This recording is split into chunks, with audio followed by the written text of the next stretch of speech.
in a world. So we'll get there. We'll get there where it's not messing up. What up, fam? Familia. So tonight's stream is called All Roads Lead to Rome. And really, all roads lead to Babylon. That's the actual truth. That's really well done. Austin, what program did you use? I used like an online program. I just downloaded DaVinci. Yeah. It took me so long, man. So long to like get the transitions to match over to the moon scenes and stuff like that, and find the moves to match. It took so long. I think it's pretty funny. That was a dope intro. Thanks, man. It's pretty funny, pretty lighthearted. So yeah, it's actually all roads lead to Babylon, because you got Babylon, then you get to Greek, and then you get to Rome. So like everything we know now attracts back to what we know historically as Rome, but Rome got all their stuff from Babylon. And so we're gonna get into it. Yo, what's goody? What's up, Black Royalty? MGMT. Yeah, it's just crazy. It's crazy the amount of stuff that is about Rome. I'm pretty sure that these little goals down here are incorrect. What are you gonna do? Babylon's falling.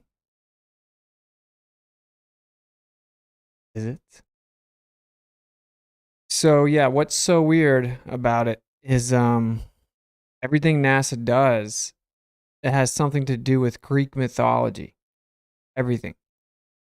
And Statue of Liberty tracks back to Rome. The dollar bill, the little eagle on the back, that's a Roman eagle. Everything is about Rome, which is actually, again, about Babylon. So to add some context to what we're going to cover, what I think is there were the fallen ones, the watchers. Good evening. What's up? Shout out to Globebusters. Bob, legend. So yeah, the watchers, right? The fallen ones. I do believe that's real. And what I currently think is there's an area in the center where there's a mountain. And I believe that it's not materially accessible. As in, you and I couldn't just walk up to the middle.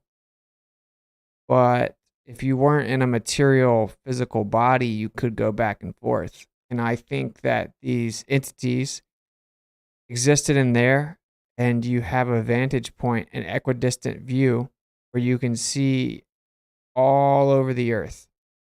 And they saw what was going on, and they were like, why don't I get to take some of these women and have children? Take them as my wives. We could be revered as gods because we know all these secrets that they don't know. I believe this is literally true. Right? Like, I believe that the center, you can go all the way up to different density layers, and you can penetrate it relative to your frequency. And I think in the material body, you can't do that. You're in a lower density, confined to the lower density layers. This is just what I think, right? And so I think that they ventured out of there and deceived mankind. And I think that they took women as wives, and then they gave birth to what is called the Titans. And they were revered as gods. They had all kinds of secrets that people didn't know at the time. And it wasn't as if we weren't supposed to get the secrets. We weren't supposed to get the shortcut to the secrets the way that they gave them to us. For example, metal's not intrinsically evil, but they taught us how to find the metal and then forge weapons to kill our brothers. Okay, now I don't think that this is all fake. I don't think this is all fake. And It's similar to the giants, which I'll be doing another giant stream, and then we'll be doing a clone stream soon. And a lot of these have the same undertone. It may seem crazy, the unopened mind, but that's why the deceptions work so well. You know, I've done a lot of research, and I think that this stuff is real. So hopefully the notifications work. Sounds like Mount Olympus. Thank you for the $2 super chat. Yeah, exactly. Yeah, there we go. They work. I saw someone say, can you turn the girl on? No, I can't turn the voice on. It's just too annoying. Thank you for the super chat. And yeah, that's basically what I'm talking about. That's what Mount Olympus is, as far as I can tell. And these titans were the offspring, and the gods were the watchers. And so now look at modern civilization. I think that we're in a paradigm where they want to bring about their second reign, basically. And I know it sounds crazy. Trust me, I know, but you know, that's why the deceptions work, is because they've gotten people to such a state of mind where they think that truth sounds crazy. Just like if you tell someone the Earth's actually not a spinning ball, it's actually flat. It's a topographical plane. It doesn't move. And that's what they've experienced their entire life. That's what all evidence ever shows us. That's the only way we can use any technology. If you tell them that, they think you're crazy, even though it's literally what they've experienced their whole life. So, long story short, they told us that ancient civilizations were crazy. They were not. And they told us about these giants. They told us about these gods. It's very disrespectful, honestly, to ancestry to try to pretend that all these people are just incompetent and stupid and just making up all kinds of stuff. So, yeah. So I think it's interesting when we start to look at it, like, what are the planets called? They're named after all these gods. And, Enoch tells you that in the end, people will become so deluded that they will begin to worship the planets. Well, it also explains that Plane, being wanderer, it was the stars, the luminaries that didn't follow their appointed path and bucked the system. You see how they've set this narrative up so well that if some of these people, they hear me saying this, that they'll laugh at you and ridicule you and talk about how stupid you are, and we know exactly what these things are. They're inanimate balls of gas in a vacuum or whatever. I don't think so. I do not think so. And so, long story short, we're going to get into some of the stuff that is really like in plain sight all around us. And I think NASA is a really primary place to focus. Try to wrap your mind around their first thing they ever did, the first time they sent humans up into low Earth orbit or to space. They called that the Mercury program. And so the first thing they ever named was after a Greek god. So Enoch 19 mentions the fallen angels being bound at the end of heaven and earth. Yeah, it's very interesting, like as if they're outside, and that's why we can't go to the outside right now. But it also says that they'll be let out. Like it describes that they're put into confinement for a certain amount of time, 70 generations. I think that's kind of the whole thing. I think these people, like when John Kerry goes there right before the election or whatever, I think these people, if you're in the group, you kind of know about the fact that there are some like entities that they worship. And they give them like perks. And they go get their orders from them. Again, I know that this sounds crazy, the unopened mind, but that's not really what my channel's for. My channel's not for the unopened mind. We're not going to remain like stagnant because you are brainwashed. All right, so let's look at some of this stuff here. All right, first what we're going to do is we're going to start off with like the most modern mission we got going on. We covered it last night that they allegedly shot a rocket 7 million miles away from the Earth. And they were able to videotape it for us, but they can't zoom in and show us the rover on the moon. And it takes 38 seconds, and then the computer has to render it and process it and give it to us and all this stuff. And it looks like someone went outside in their driveway and took a picture of some gravel and edited it with a GoPro or something. And people are like, wow, this is so amazing. And they named that asteroid after Greek mythology. Everything they name is about Greek mythology. All of it. All of it. So it's very weird. I don't know how it's not weird, but anyway, and of course, where these planets originally got their name, they were revered literally, like they were revered, like they were literally entities. You know, they worshipped them, and now we kept the names. Why we keep the names? That doesn't make sense. It just seems weird to me. It seems that Greek mythology gets the one pass, and it's everywhere. Again, the Statue of Liberty is about Rome, and then the eagle on the back of your dollar is about Rome. It's the Roman eagle. Again, Rome actually tracks back to Babylon. And then if you get that little star that we all see, the Star of Remphan, the scriptures tell you that it actually goes back to Babylon. The star of your god. So anyway, before I just scatter all over the place, I'm gonna get into studio mode here. And we're going to check out what NASA's got to say here. Okay. So this is the Artemis overview.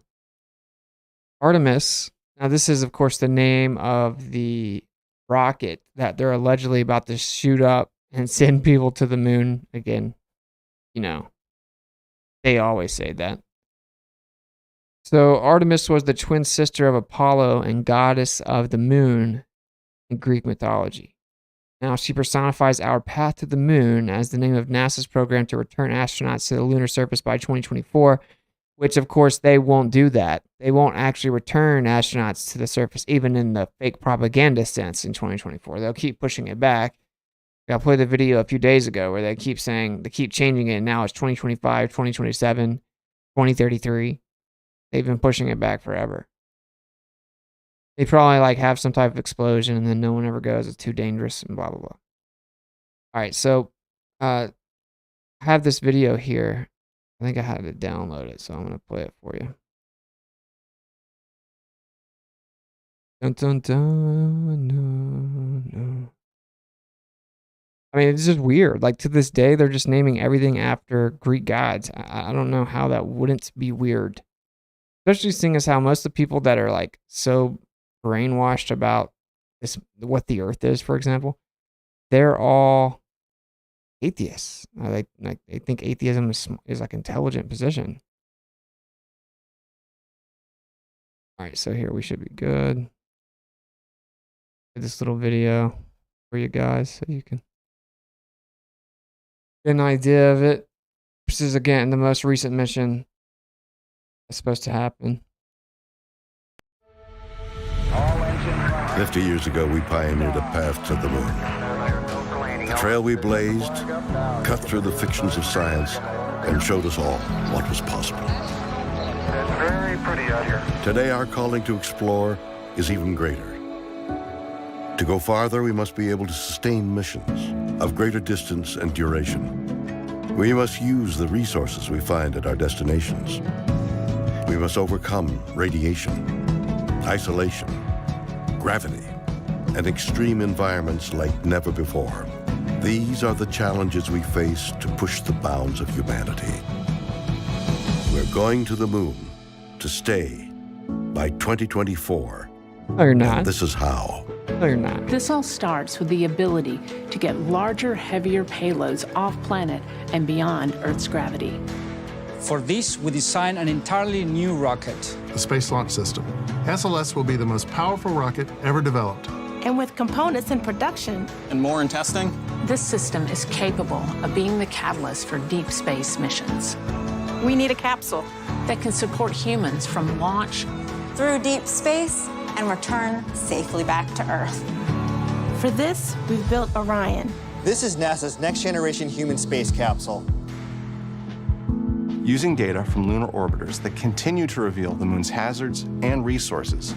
We're currently developing an entirely new approach to landing and operating on the moon. Using our commercial partners to deliver science instruments and robotics to the surface, we are paving the way for human missions in 2024. And of course, again, Orion's what they claim that they're shooting up there to go to the moon. Orion was a giant huntsman whom Zeus placed among the stars as a constellation from Greek mythology. Every single thing that they talk about doing is about their gods. Every single thing. That's weird. Our charge is to go quickly and to stay, to press our collective efforts forward with a fervor that will see us return to the moon in a manner that is wholly different than 50 years ago. We want lunar landers that are reusable. That can land anywhere on the lunar surface. The simplest way to do so is to give them a platform in orbit around the moon from which to transition. An orbiting platform to host deep space experiments and be a waypoint for human capsules. We call this lunar outpost Gateway. The beauty of the Gateway is that it can be moved between orbits It will balance between the Earth and Moon's gravity. in a position that is ideal for launching even deeper space missions. And you know, Gateway probably probably being some type of literal application here. Like, there's no telling what they're doing up there. And when I say up there, it's obviously not what they say is up there. It's not the distances they say. Nothing that they say about up there is what it really is. It doesn't mean that they're not doing anything up there, though. In 2009, we learned that the moon contains millions of tons of water ice. You literally didn't learn that at all. I saw a video today of someone seeing Mars through the moon. What are you talking about? This ice can be extracted and purified for water. It can be separated in oxygen for breathing or hydrogen for rocket fuel. The moon is quite uniquely suited to prepare us and propel us to Mars and beyond. Mars, of course, the god of war. Look, another god. What a joke. This is what we're building. This is what we're training for. This we can replicate throughout the solar system. This is the next chapter of human space exploration. Humans are the most fragile element of this entire endeavor. That's literally, we are hands down like the most powerful things on the earth. Actually. So. And yet we go for humanity. We go to the moon and onto Mars to seek knowledge and understanding and to share it with all. We go knowing our efforts will create opportunities that cannot be foreseen. We go because we are destined to explore and see it with our own eyes. We turn towards the moon now, not as a conclusion, but as preparation, as a checkpoint toward all that lies beyond. Our greatest adventures remain ahead of us. We are going. We're going. We are going. We are going. We're going. Yeah, why they gotta get you in your feels so much? So, there's a little bit, and again, Artemis is the twin sister, right? So, of Apollo and the lunar goddess, which, of course, Apollo missions is weird in and of itself. Like, why would you name the moon missions after the sun god? Well, we know why. Because they're sun worshippers. They worship the sun god, literally. All these goobers in the video, they don't know this. They don't know. But the people that are really in power, they do know. Right? And they literally worship the sun god. So, I don't know why the alerts are so delayed. What's the relationship of the Greek Roman gods to the scripture? Like, where do the two stories fit together? Can we learn about one from the other? Thank you for the $5 super chat, reverse indoctrination. Yes, they are tied together, being that, like I explained a second ago, we're told, certainly with some of the scriptures that were taken out, that the fallen ones, the Watchers, they came, they took women as wives, and then they gave birth to their offspring, Nephilim, Raphaim, or giants. And they were the Titans. And so the Greek gods are the rebellious ones, the Watchers. And then the Titans are actually their offspring. And we're given tons of details. Actually, a book that I strongly suggest, tons of information about this, is Genesis 6 Conspiracy by Gary Wayne. I haven't finished it. I haven't read it in a while. It's got probably 800 pages. I think it's like 787 pages, just straight gravy. Genesis 6 Conspiracy. But yeah, for sure, we can learn about it. We get an accurate depiction of what they are from the scriptures and from the text removed. And then we get all this other stuff from what they say, because they, of course, revere them as gods, as opposed to pointing out that they have evil intent. So again, it's just weird. There you go. There's one of them, Artemis. And so we'll cover an article in a second where it's like literally everything.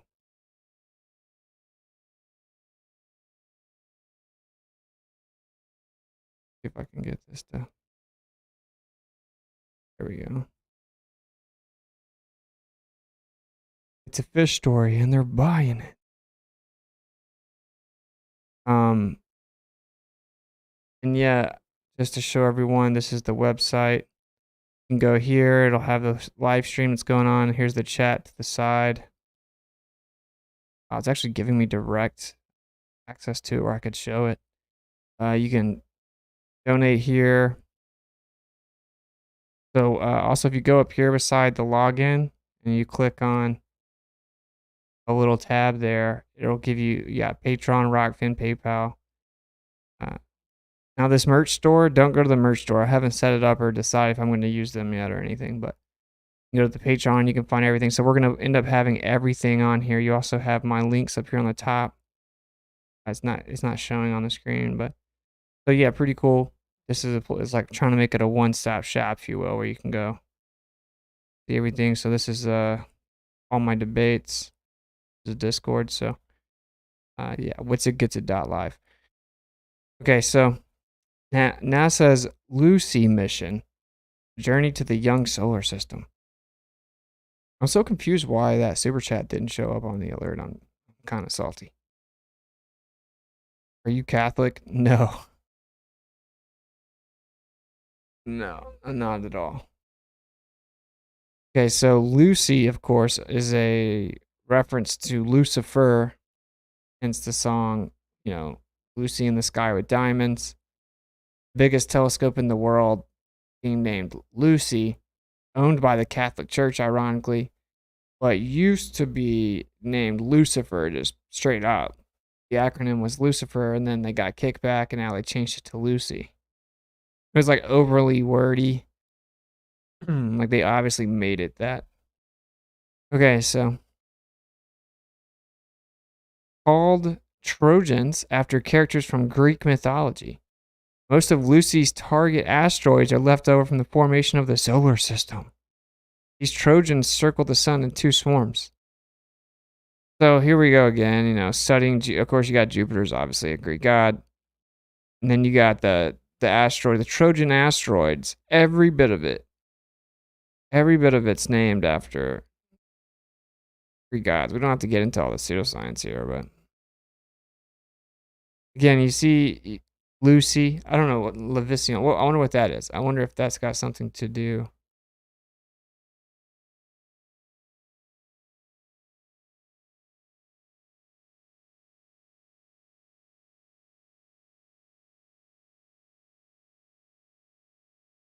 Maybe not. All right, so here's just another one of the million examples. It's all about Greek mythology, but see, I don't know how this is going to work here. NASA's Lucy mission is going to be the first mission to explore the Trojan asteroids. These are asteroids that live in 2 swarms. Is it though? There we go. planets, the one. So we'll watch a little bit of this. Of course, Lucy is short for Lucifer, light bearer. The leading rebellious watcher, who actually didn't take any women as wives. Azazel, because he knew that it would give you like eternal punishment. So some interpret it as he never was put up, basically. But whenever the rest of them get out, and then all sin can be attributed to him. Anyway, it's just very crazy, right? Like, one thing we know for sure is that if you claim to be doing science completely independent of anything to do with religion at all, and then just, these ancient ideas, named them because of these primitive, misunderstandings of the sky, why would you keep naming everything after Greek mythology? Literally everything. Everything. So we're going to watch a few minutes of this, and then I'll go start to show you a bunch of the different names within NASA that's just like all Greek mythology, and it's weird. You gotta admit that's kind of weird, right? I mean, Ones that didn't get accumulated into the planets to really learn about the evolution of our solar system. Lagrange points are these stable regions of space. They're around pretty much every planet in the solar system. Jupiter, by virtue of being the largest planet in the solar system, it also has the biggest Lagrange points. And these are little stable reservoirs where asteroids get in, but they never come out. In reality, what we have is sort of a snapshot of what the solar system looked like billions of years ago. Early in the solar system, the giant planets were migrating outward, away from the sun. And at one point, there was chaos in the solar system. Some small bodies were ejected out of the solar system. Others could have been trapped in these Lagrange points. And that's one theory for how the Trojan asteroids came to be where they are today.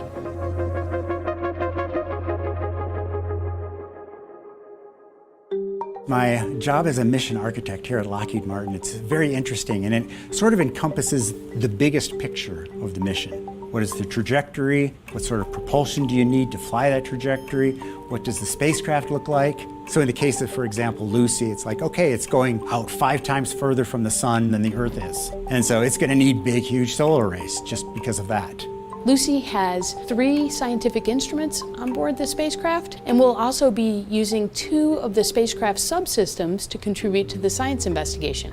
With the Lori instrument, we'll be able to get panchromatic images of the they just spacecraft straight up got Lucy, like it's just weird, bro. subsystems to Lucy, contribute to Deputy the science Principal investigation. With the Lori instrument, we'll be able to get panchromatic images, which will tell us about the geology and see targets. I wouldn't be surprised at all if all of this has to do with Greek mythology. I mean, this is named after some dude, right? But almost all the asteroids they name are after Greek mythology. Some portion, everything, all of it. Now, again, it goes Babylon, Greek, Roman. So when you say all roads lead to Rome, what you're actually saying is all roads lead to Babylon. We wanted to be able to compare different objects that have different surface properties, but a very similar orbit. Lucy will visit 1 main belt asteroid and 7 Trojan asteroids. I don't think there's been a single NASA mission that will have visited as many objects on separate orbits in the solar system as the Lucy mission will. We launched. Oh, look, cartoons for adults again. In October of 2021. That trajectory just basically does a 1-year loop around the sun and comes back to Earth in October of 2022. And that will slingshot us out now onto a trajectory that takes a little more than 2 years to come back to the Earth. Now we're moving a whole lot faster than we were. We get that trajectory set up, and that second Earth gravity assist takes that velocity and redirects it in the direction we want. That'll take us out to the Trojan space. On our way out to the L4 swarm of the Trojans, we're going to visit a main belt asteroid. That main belt asteroid is named Donald Johanson after the discoverer of the Lucy fossil. We named the Lucy mission in honor of the Lucy fossil because we learned so much about hominid development and evolution. Someone said, wouldn't it be logical to finish exploring the plane we're already on? Yeah, but that's what they would be doing while they just have you looking up in the sky, believing in fairy tales. That's why NASA was founded within a year of the Antarctic Treaty being founded. from that fossil, just like we're going to learn about the solar system evolution from the Lucy mission. From there, Wait, we take a couple years that? off and we continue to cruise up until we get to August 2020. Lucy fossil. Because why do you think they called it that, bro? Lucy fossil? Like, come on, bro. They don't even hide it. And I'm pretty sure this is fraudulent. Provably. Because we learned so much about hominid development and evolution from that fossil. You didn't learn anything. And it's a C-class asteroid, which is kind of interesting because there's a lot. Look at this. Looks like some concrete. And we're supposed to believe that these are pictures from space. You can't zoom in and get a picture of the rover on the moon, though. But you're going millions of miles and giving us these pictures. Bruh. A lot of C-class asteroids in the main belt. There's very few of them in Trojan space. So that's one of the mysteries we're going to get at is, okay, why is Eurybates so different? As we've studied it and tried to refine its orbit, we've discovered it's got a little moon. And so we're going to try to get pictures of that too as we fly by. And about a month later, in September of 2027, we're encountering our second Trojan asteroid, Ptolemy. So it's one of the smaller objects. We're flying by at about 6-7 kilometers per second. We have to take pictures like crazy as we fly by, but we're not stopping at any of these. We come to our next object, Lucas. It's wash, rinse, repeat. And so we snap pictures like crazy at Lucas. And then about 7 months after that, we do the exact same thing at another object called. So I see Cymopolyea is the sea nymph daughter of the god Poseidon. Horus. And that's the last L4 swarm object that we're going to be visiting. And from there, we start dropping down back into the inner solar system now. So we were out past Jupiter's orbit a little ways. Now we're falling back in towards the Earth. So the trajectory is sort of set up to sort of return back to Earth for free. And we use that to redirect the trajectory now towards our final Trojan asteroid. And so this is an object out in the L5 swarm. So it's trailing. That Eurybates right here, that is from Ithaca, served as Odysseus's squire and herald. More Greek, everything. You don't have to go looking for it. Just go look at anything. Go look up the names. Jupiter by about 60 degrees. It's a roughly equal mass binary system called Patroclus and Menetius. Lucis right here, right? Son of the bronze giant Talos, or of Crete. From ancient Greek. All of it, bro. Yes. You can imagine it's sort of like this dumbbell in space. So imagine a great big dumbbell spinning around, but there's no bar there. It's just the objects orbiting each other. This word right here, Meniotis, I don't know how to pronounce these stupid words. He was killed by Zeus with a flash of lightning. Why is every single name, bro? You can't name an asteroid with any type of creativity. This name right here, Patroclus, figure from Greek mythology who fought in the Trojan War and was most famous for his close friendship with the Greek hero Achilles. All of it. A very rare thing to find in the inner solar system. However, if you look out past the orbit of Pluto, equal mass binaries are kind of common out there. Another clue is like, okay, are these objects in the Trojan swarm, are they maybe related to the Kuiper belt objects out there past Jupiter? And of course, Pluto, literally translates to the wealthy one. In ancient Roman culture, Pluto was the god of mortality and riches. It's a Roman version of Hades, god of death in the underworld. If they are, this will be amazing. We can go and visit Kuiper belt objects by just going out to Jupiter. We really have never seen Trojan asteroids up close before, and we want to understand their geology. Look at the craters on the surface to understand the history. Oh, look, more cartoons. History of their surfaces. Understand the composition of their surfaces. Oh, look, another cartoon. Surfaces so that we can maybe learn something about where they formed. And all of those will be clues to help us understand how the solar system evolved. Yeah, totally legit, guys. All right, let's see what else we got here.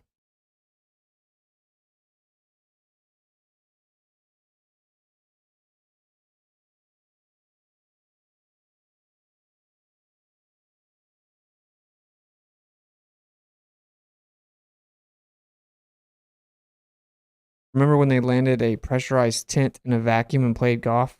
Pepperidge Farms remembers. Thank you for the $5 super chat nominal. Yeah, bro. You didn't know that they went there and played golf? They snuck the golf clubs on there. You know, it was a super precise mission, and you know, they just snuck some golf clubs on there. No big deal. All right. Let's see what we got here. NASA and the Greek gods go way back. Yeah, they do. Yeah, they do. All the way back to the early space missions named after Mercury and Apollo. The first thing they named was after Mercury. I read into some of the history about it. There was no real reason why they came up with the name. They just did. There's no actual explanation. I just think this is so weird. I think this is so weird. A bunch of atheists, like, they're like, oh no, it's just because it's creative or something. I don't know. What would they say?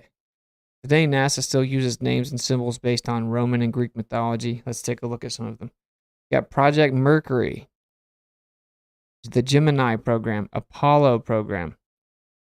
You got Titan, Centaur, Olympus Mons. Oh, look, Olympus. First satellite launched. I don't know how to pronounce these names. Ulysses. Then you got Methodia, or Mars, the god of war. Juno, space probe. Then you got Artemis, which is where they claim they're about to go to the moon. Mercury mission was the first U.S. crewed program. They were collectively known as Mercury 7. Number 7. Look at this. How weird is this stuff, bro? An upside down inverted cross turning into a 7 with a Mercury symbol. How is this stuff not weird? How do you not see? You have to have no eyes to see whatsoever not to see that this is occultic. This has occultic, esoteric undertones. This isn't just some people going and trying to figure out science.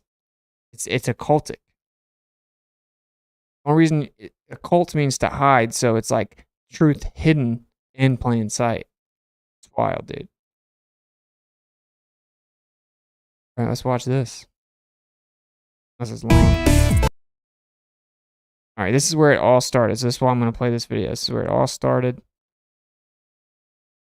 Project Mercury. Actually, no, if I can't. See if this will work.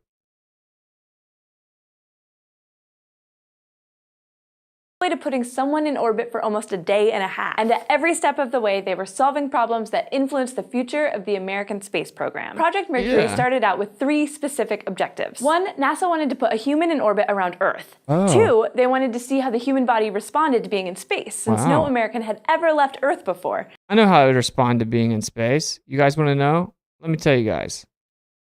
This is how the human body would respond to being in space. You have something called the vestibular system. It gives you spatial awareness, allows you to establish equilibrium. It's very, very, very, very sensitive. That's why if you drink, you lose your state of equilibrium. If you get spun around, you lose your state of equilibrium. If you go on a roller coaster, you lose your state of equilibrium. If you go too deep in the ocean, you lose your state of equilibrium. If you go anywhere that's higher up on a mountain, you start to lose your state of equilibrium because your vestibular system is very, very sensitive. In fact, you have something called semicircular canals, and they are incredibly sensitive to detect angular motion. And the sensitivity is directly proportionate to your ability to, you guessed it, establish equilibrium. If you went out into a vacuum with no direction, with no absolute direction, where your body could establish equilibrium, you would go actually insane. Suffer from vertigo. You would slowly go insane, and you would eventually die. Your intestines would start to shut down. If you went into space as they have defined it, you would die. So that's how the human body would actually respond. Just in case you were wondering, you know. And 3, they wanted to bring the astronaut and their ship back to Earth safely. Yeah, for sure. Why are the alerts not showing up? Austin, the orthobros incorporate Greek philosophy into their worldview. Do you consider the Greek mythology separate to the philosophy? I'm not sure exactly what your question's asking, bro. I don't know what orthobros is. Do I consider it separate from the philosophy as in like the Greek mythology? No. Don't. Oh, there it is. Thank you for the super chat. Oh, I didn't transition. So, I don't consider it separate in entirety or anything. No, I don't. I think that they passed it through to themselves, and they, thank you for the super chat. I guess that needs to be brought over some. Yeah, so like, I think that they pass these stories down, and they're not completely disconnected, no. And I think that attributing some of this wisdom to them as if it isn't just basic like discernment and common sense is one of the tricks where like everything that's got some type of wisdom, it's like attributed to these Greek losers. But yeah, I don't consider it entirely separate, no. And of course, philosophically what they did was they started with Democritus. Thank you, Lisa, for becoming a member earlier. And for the super sticker. It's love. Thank you very much. Round of applause. Lisa became a member. Yay. It started with Democritus, right? The philosopher who came up with the idea of atomism. I kind of covered that in my Ether presentation, which I plan on redoing. But anyway. The idea that everything is comprised of indivisible little particles, which is what the word atom comes from, etymology. And so these little mini indivisible spheres make up everything, even emotion, and at the beginning of existence began with no purpose or reason and was just chaotic, and everything's just expanding in all directions infinitely. And this was the 5th century BC. Does it sound familiar? Right, because obviously this dude had no way to know about anything that they supposedly discovered about the universe. But he called it, and everything just had no purpose when it first started and started chaotically expanding in all directions from little mini spheres, little particles. Anyway, that just migrated into the idea that, oh, well, then all the stuff in the sky must be a sphere. And oh, well, then if everything on the biggest scale, on the smallest scale are little bitty spheres, the Earth must be a sphere because it's the perfect shape. And the reason for all that is that, you know, that the Earth must be the perfect shape. The perfect shape is the sphere. That was literally where they first came up with this idea. And I don't glorify them. I mean, can I separate them? I think that there's some wisdom in that, but I'd rather go to Proverbs. You know what I'm saying? Like, I don't need little pedophiles and mystery schools to determine or to craft my philosophical worldview at all whatsoever, right? My epistemology and philosophy will never, ever lend credence to psychopaths that wear robes and have little boys as their like sidekicks. So I don't think you can separate it entirely because the entire society and civilization was built around the principles and ideas from these characters that are now described as mythology. Although to this day in many places in Greece, they do not teach it as mythology, they teach it as history. So yeah, I can't completely separate it, and I'm not a big fan of anyone that like props up these little grabbler philosophers. That's how I see that. And yes, it's a little alarming that putting someone in orbit and bringing them back alive were separate goals. The first launch of Project Mercury was on August 21st, 1959, and it did not go well. And this is right after they signed the Antarctic Treaty. Actually, when did they sign the exact date? Does anyone know?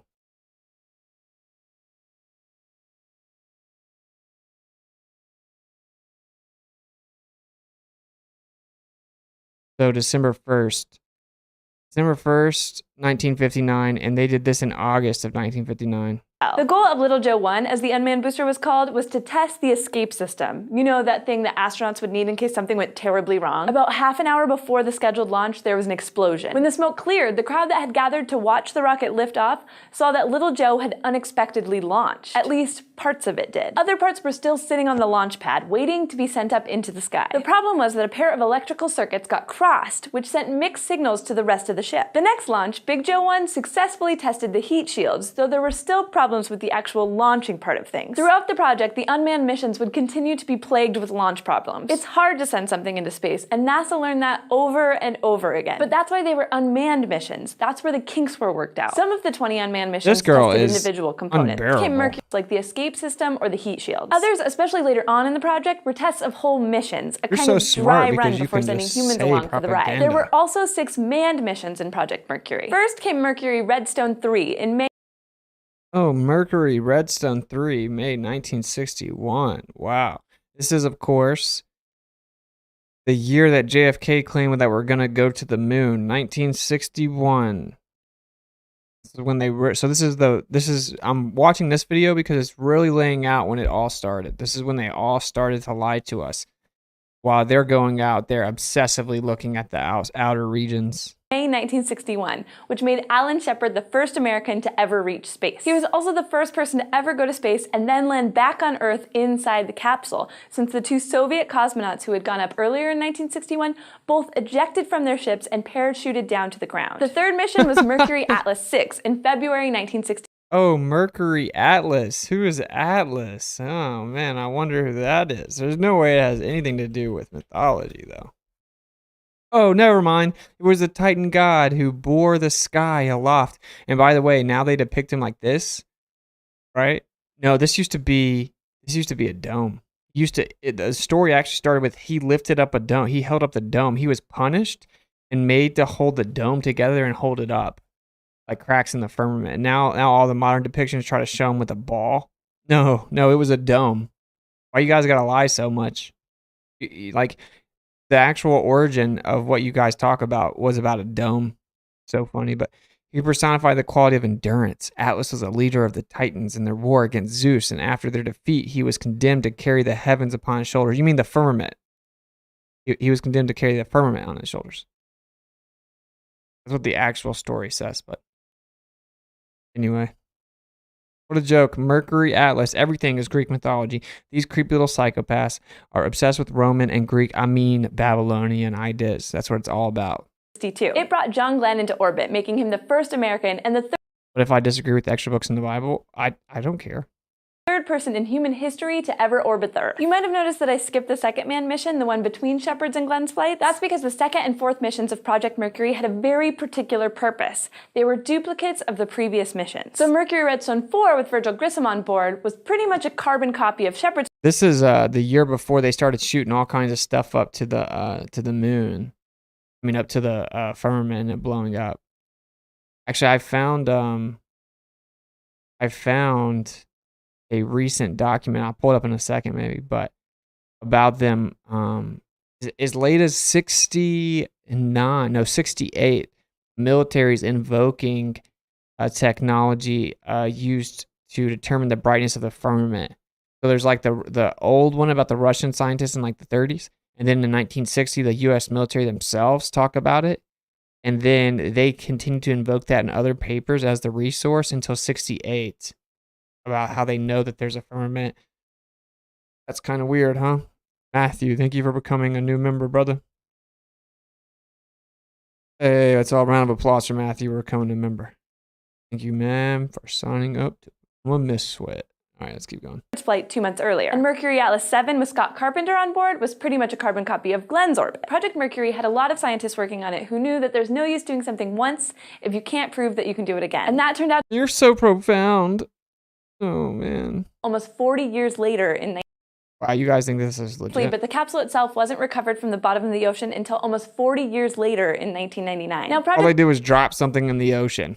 Mercury could have stopped after Carpenter's orbits, but it had 2 more manned missions to go, Mercury Atlas 8 and Mercury Atlas 9. Each orbited for longer than the previous mission had, with Mercury Atlas 9 orbiting Earth for almost 34 hours.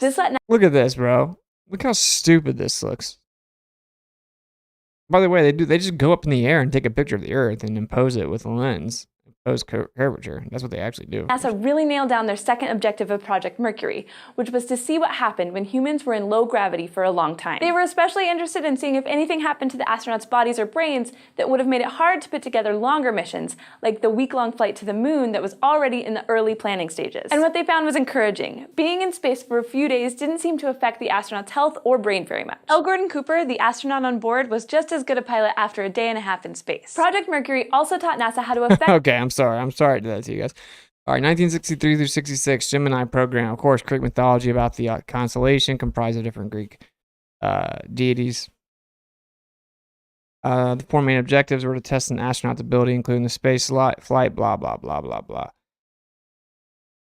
Let's see if this is any good. If this is trash, I won't keep playing them. But, like, why was not... It's important... I think it's interesting to look at the actual stories, because I want everyone to get the bigger picture here, right? Like, they make up these nonsense stories about why they did it, why they called everything after it, the German myth or the Greek mythology, but no, it's just like it's their belief system at the top. Like, they actually worship these things. They worship the mythology. They believe it's real. That's the whole joke. They call it mythos. They call it science fiction books, and they put the truth in there. That's the whole idea. Just like William Morris writing in the mid 1800s about there being all kinds of lands outside of this ring around us, and then where we stay is called the known lands. Oh, but it's just science fiction, right? Like, oh, the Titan hits an iceberg and wrecks, like the indestructible ship 1 year before the Titanic happens. Oh, but it was just a fiction book. Jules Verne in the late 1800s predicts the moon missions perfectly, but it was just a science fiction book. Oh, this is just mythology. Oh, whenever the ancient civilizations wrote and depicted all these things, oh, they weren't being serious. It was just a religion. It was just symbolic. It was just mythology. You see how the trick worked really well, where they've now brought everyone down here. Just imagine, if you will, this Earth is crazier than you think. The history of this Earth had some crazy stuff happen. It had some really epic things that went down, and people think that they are now at the pinnacle of knowing things, and they're way down here thinking like this really rigid, stupid, dogmatic, like materialism is somehow that equates to truth. It's crazy how far off we would be if that's the case. And you can see why maybe they think they're such little special boys. But anyway, to each their own. It's not just the pronunciation of Gemini versus Gemini that you guys ask about a lot. A lot of people have wondered why Gemini was named as such. So, the story of how Gemini got its name, today on Vintage Space. You're the coolest. He's boosted up.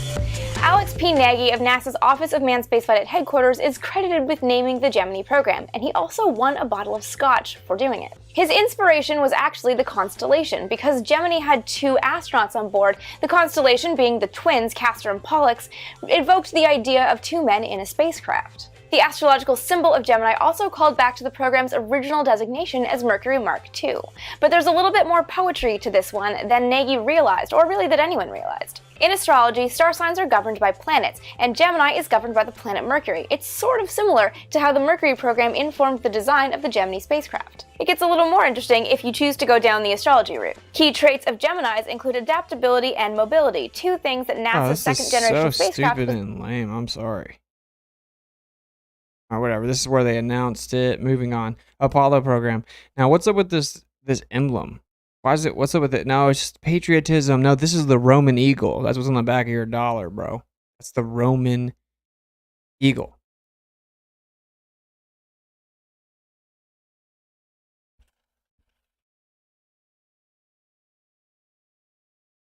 This right here is a Roman eagle. Okay? That's what this is. How's it on your dollar, bro? By the way, this right here, in God we trust. God, in GAD, God, is the Babylonian deity for luck and fortune. That's why it says that. Because all roads actually track back to and lead back to Babylon. So here you have, like, just blatantly putting Greek mythology on the coin. What's up with this? How's that not weird to someone? How come you went to the moon and you called it the sun god? You know, it's called the heliocentric, centered around the sun god. You know, some break it down where it's like heliocentric, sin, trick. But either way, I mean, it doesn't even make sense on its face to call the moon missions hollow. That makes no sense. Okay.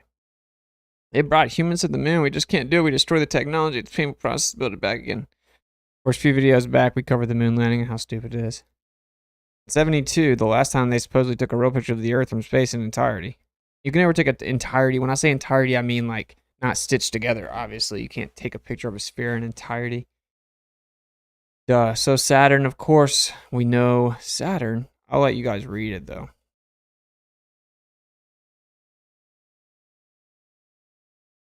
Saturn was a god in ancient Roman religion and a character in Roman mythology. He was described as a god of time, generation, dissolution, abundance, wealth, agriculture, periodic renewal, and liberation. Saturn's mythological reign was depicted as a golden age of abundance of peace. Hey, welcome Linda to becoming a Miswit. Hey, everyone give her a round of applause for signing up to become a member. Thank you very much, Linda. What a legend. Okay. Oh, the launchpad accident. Oh, you mean where Gus Grissom had just now said there's no way we're actually going to the moon and called it out, and then all of a sudden he blew up? While inside the cabin on the launchpad, faulty wiring sparked a fire that tore through the cabin's pure oxygen atmosphere, which was pressurized at 16 pounds per square inch. A pressure of 16 pounds per square inch at sea level is the equivalent of 5 pounds per square inch in space. Fire in the cabin at 5 pounds per square inch would have been containable, but the higher pressure made the fire uncontrollable.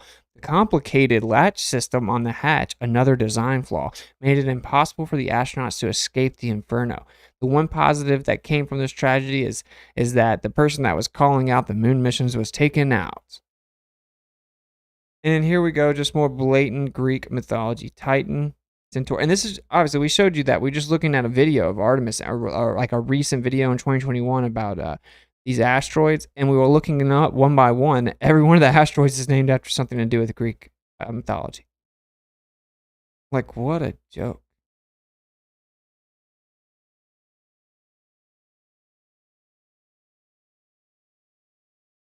Centaurus were creatures in Greek mythology that were half human and half horse.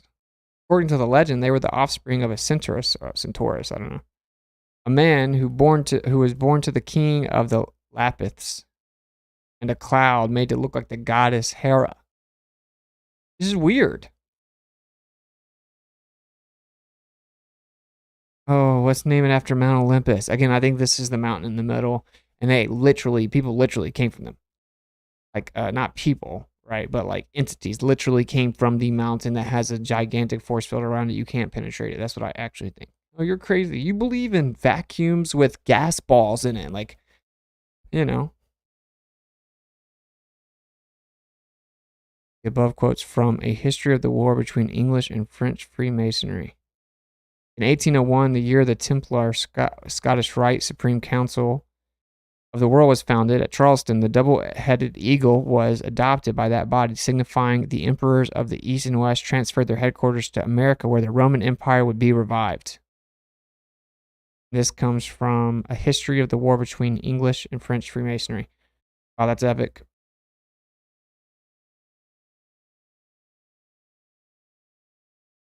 It only proves the people who named them like Greek mythology. Yeah, but that's the whole point. They're infatuated with it, and then, you know what, man? I think that maybe you're not actually ready for this channel. Florida's flooding. Stop arguing. Consider it could be you. Be humble and grateful. Who's arguing?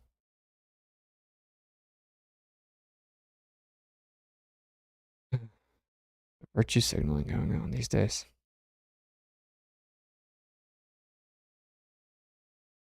Olympus. Oh, Ulysses.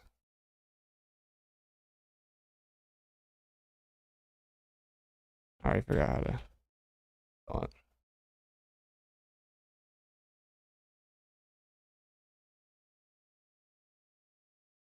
So it's the same as Odysseus, the same guy, just the name of the original Greek. The hero of the story, the Odyssey. Yeah. It's weird, bro.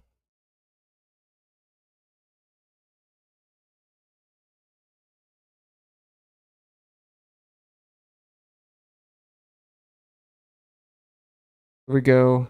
Blah, blah, blah.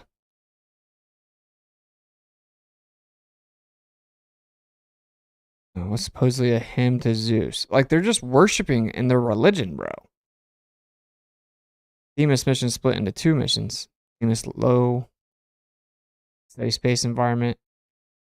And then this new mission was renamed Artemis. Acceleration, reconnection, turbulence, and electrodynamics of moon interaction with the sun.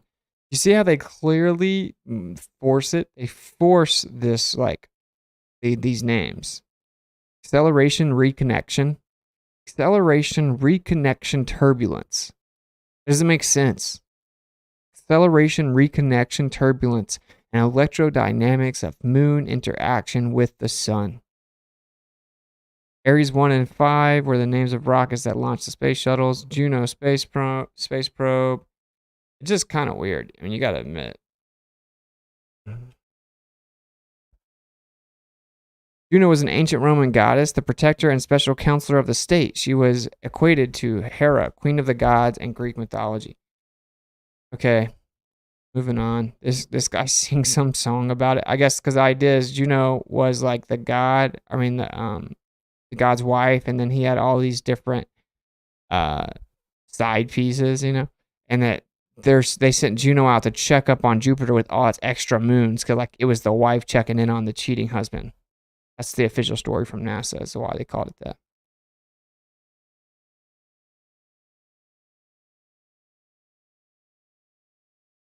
Yeah.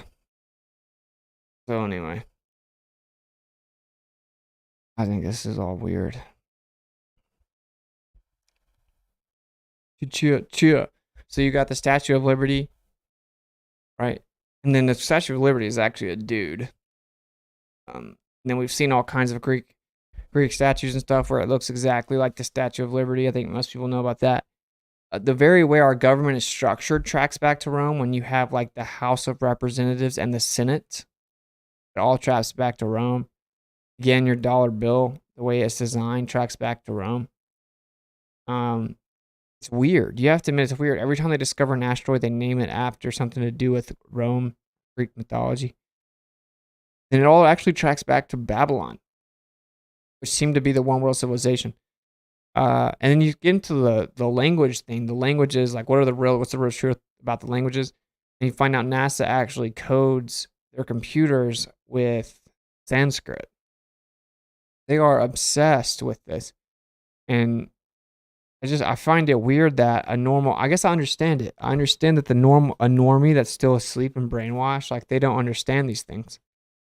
And they think, oh, well, you know, no, it's just like a witty, creative way to name missions, and they're just sticking with it now that they've done it, and they just like Greek mythology. Like whatever makes you feel good, you have to be kind of awake to see the significance, because you have to understand what Greek mythology really is. It doesn't appear to be so much of a mythos after all. What'd you say? Am I green? You are green, upside down guy.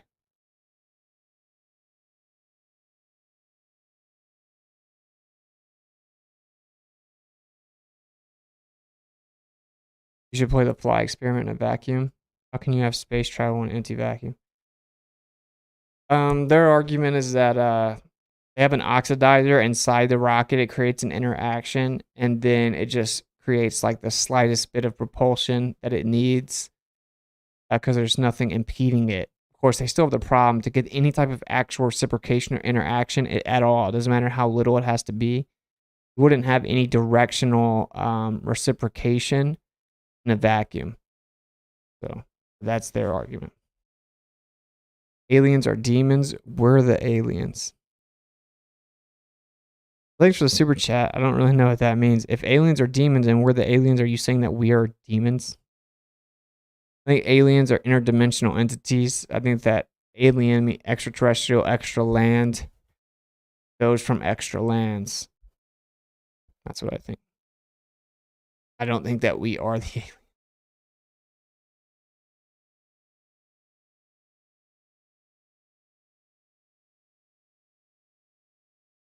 Tell me to find the truth about space implies you think I believe in it. When you ask, well, how does seasons work on a flat Earth? Yeah, you believe in the stories. You're over here being an apologist. This only shows that they like it. Makes its own stuff to push off allegedly, but that's ridiculous. Yeah, push off what though? Like makes its own stuff to push off, but it has to be outside the ship to create a momentum in a certain direction. Babylon is worldwide. All the special boy groups are waiting for the most special boy to come back. Exactly. Exactly. There are numerous ways that it would work on a flat Earth. Sun just going in and out would explain seasons. Why? That's what I'm saying. Like, if someone can't understand stuff like that, I just don't think that flat Earth is for them. Like, I don't think that they deserve to know some of these truths. I think we mess up when we try to give the truth to people that actually aren't supposed to have it. I think we're messing up the natural balance of things. Thank you for the $5 super check, J Trek. Much love. Thank you for the super sticker.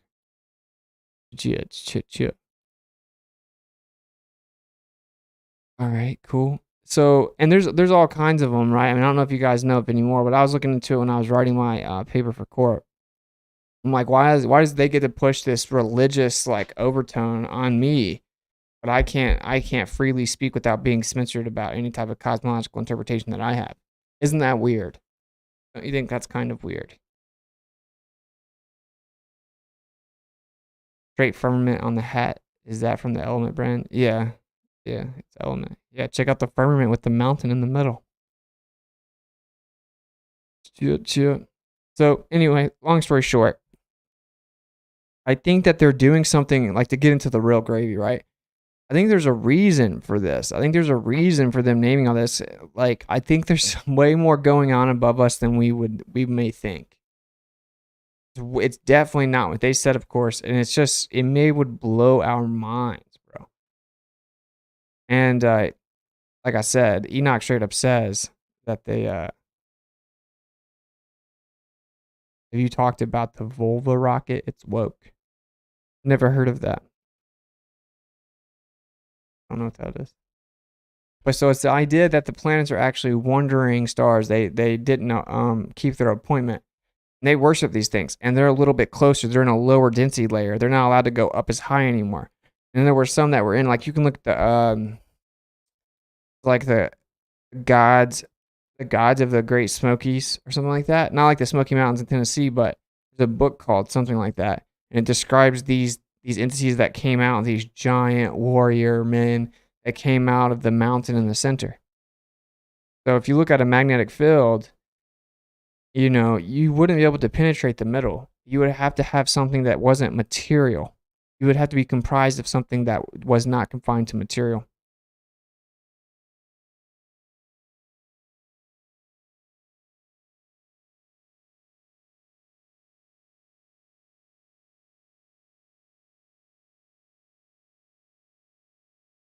Yeah. The rocket designed to restore gender equality to space. Is this serious?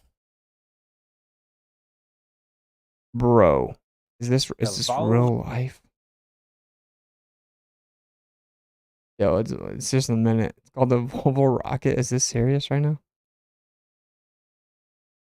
The Volva rocket. Let's have a look at the graph. Oh dear. We are living in a time of a global pandemic.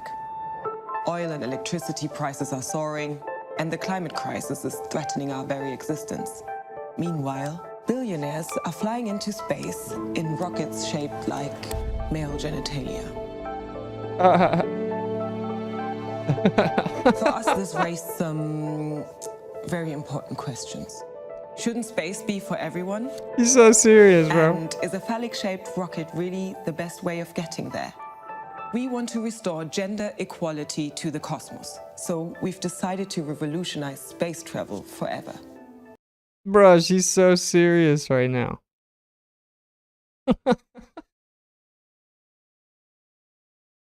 Yo. That's hands down one of the funniest things I've ever seen. Is it really the best way to get there? Probably. Yeah. Wouldn't it be like the best way to get there? I mean, it would have less resistance. Called aerodynamics, woman. Yikes. I mean, obviously they're not actually going to space like they claim they are, but what? It It is weird, though. I'll give her this. It's weird that we have phallic symbols, right? I mean, you gotta admit, you look back into it. You go to like the Washington Monument. What's the phallic symbol about? It's about the male anatomy of Osiris or Nimrod being dismembered. That was the part that was missing. Then they placed it with gold. Then Isis impregnated herself after his dismembered body was put together. It was 13 pieces total. And that's why you had 13 colonies when this was founded. Like I said, it all goes back to Babylon. Nimrod, it goes back to Babylon, the man of many names, right? So Osiris is Nimrod. It's the man of many names. It's like everything that is around you is about this. You can't say that they're just interested in it. You wouldn't go through this much effort to make sure that it's everywhere and everything. The very way that you built your government was about it. Everything's about it. And then they told you that these people were just stupid, crazy, like dumb or super symbolic and they didn't mean anything that they said. Or maybe they did, bro. Maybe you were tricked. And maybe there are things going on above us that would blow your mind. And maybe they're playing games they shouldn't be playing. They're going up there basically like jumping in the huddle and interacting with some of these entities because they're at the lower density layer that is penetratable, like that you could actually penetrate. If there are density layers and you can go to the lower ones based on your frequency, if they're able to attain some type of frequency, they could go right up there maybe. You know, they couldn't go all the way up, in my opinion. And I think that this may be the big trick where, you know, flat earth may kind of fall for it. It's like they're all going over into the ocean. That might not be true. They may go up somewhere. They may be going somewhere. Now, a lot of them do go over so fast that it's just like stupid looking, but and we know they're not going around a ball, but I don't know.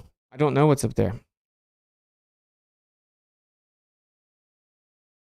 Serious, can you play the rest of that video? That was the whole. Oh, there's like 10 seconds left. Is that what you're talking about? You're talking about another video.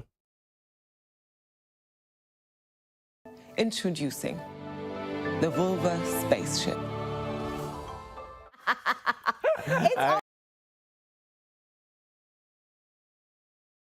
All right, I'll play the whole one.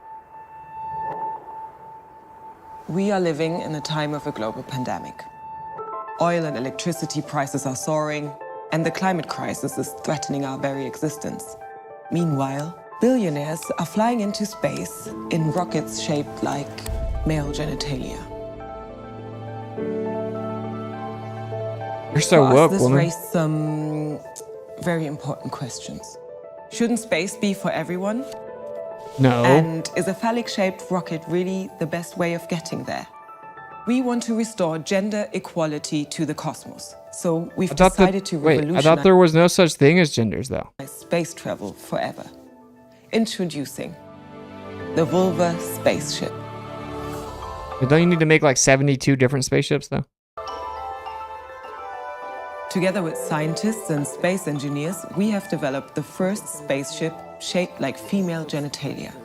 Tests in our wind tunnel have revealed that our unique vulva design is far more effective than traditional rockets. The shape is surprisingly aerodynamic, creating way less drag when the vehicle punches through the atmosphere. Oh, the thing that couldn't exist. Optimized V shape, it guarantees maximum fuel efficiency. And its exterior is made from reinforced carbon, enabling it to withstand the most extreme temperatures. We believe this proves beyond doubt that it is indeed possible to have other symbols flying through space.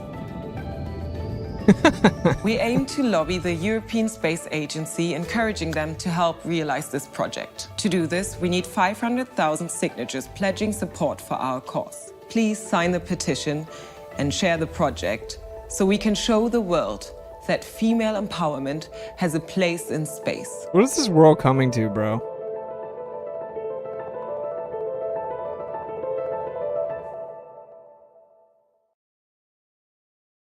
Yo, this world is losing its mind, bro. Why, oh, why didn't I take the blue pill? Some people prefer the Matrix. Much love, I'll debate, but Austin can't talk anymore. I don't know. I never find myself wishing that I didn't know the truth, personally.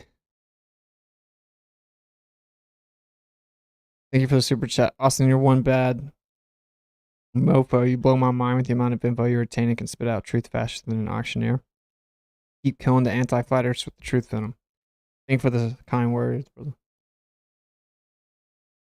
Yeah, I'll keep doing. Rocket engines equal fallen angel technology. That's pretty interesting.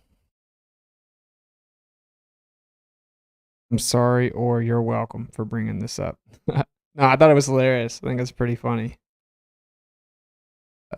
Sure. I think it's funny. Side down guy. Go super chat. Oh, it's windy here in Florida. That Artemis didn't stand a chance. Yeah, it's almost as if they made sure there was a hurricane right when it was supposed to launch, so they'd have an excuse to push it back. And if they don't get it done by September, then they're supposedly pushing it back way more. So.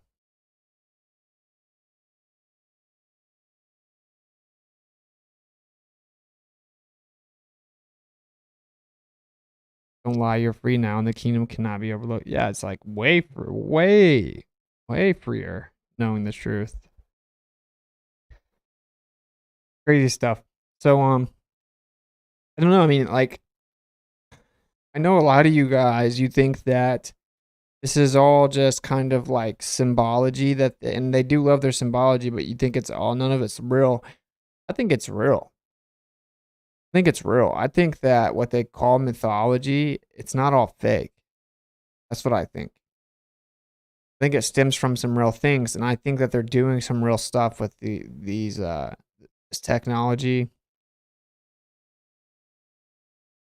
Yeah, I just think it's really crazy, man. I don't know. I haven't figured it all out, but I think that there's definitely something more to it.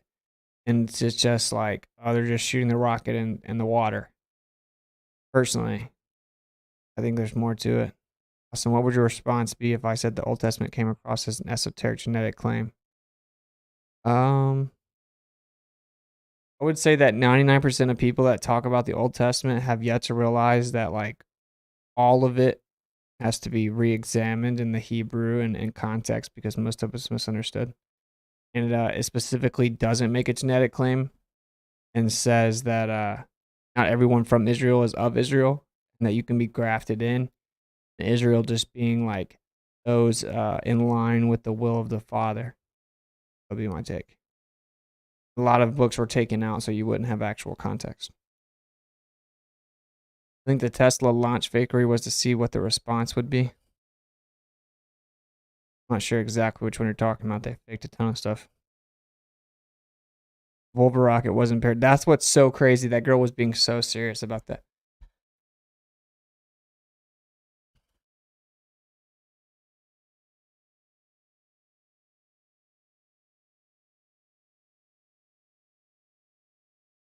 How dare you?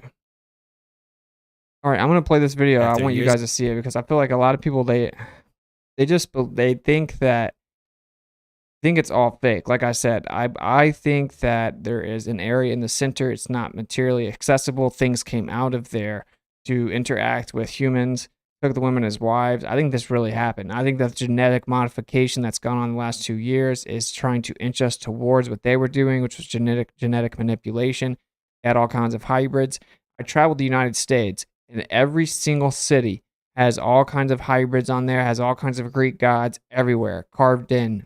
Very, very expensive and elaborate, meticulously beautiful pieces of art all over every single city. There's not one city in the United States that doesn't have this here. You go to Philadelphia, like the infamous Rocky Steps location, guess what? Hybrids everywhere. Every single city, bro. You go to Washington, D.C., it's nothing but hybrids and little naked babies and Greek gods. You got Poseidon outside the Library of Congress.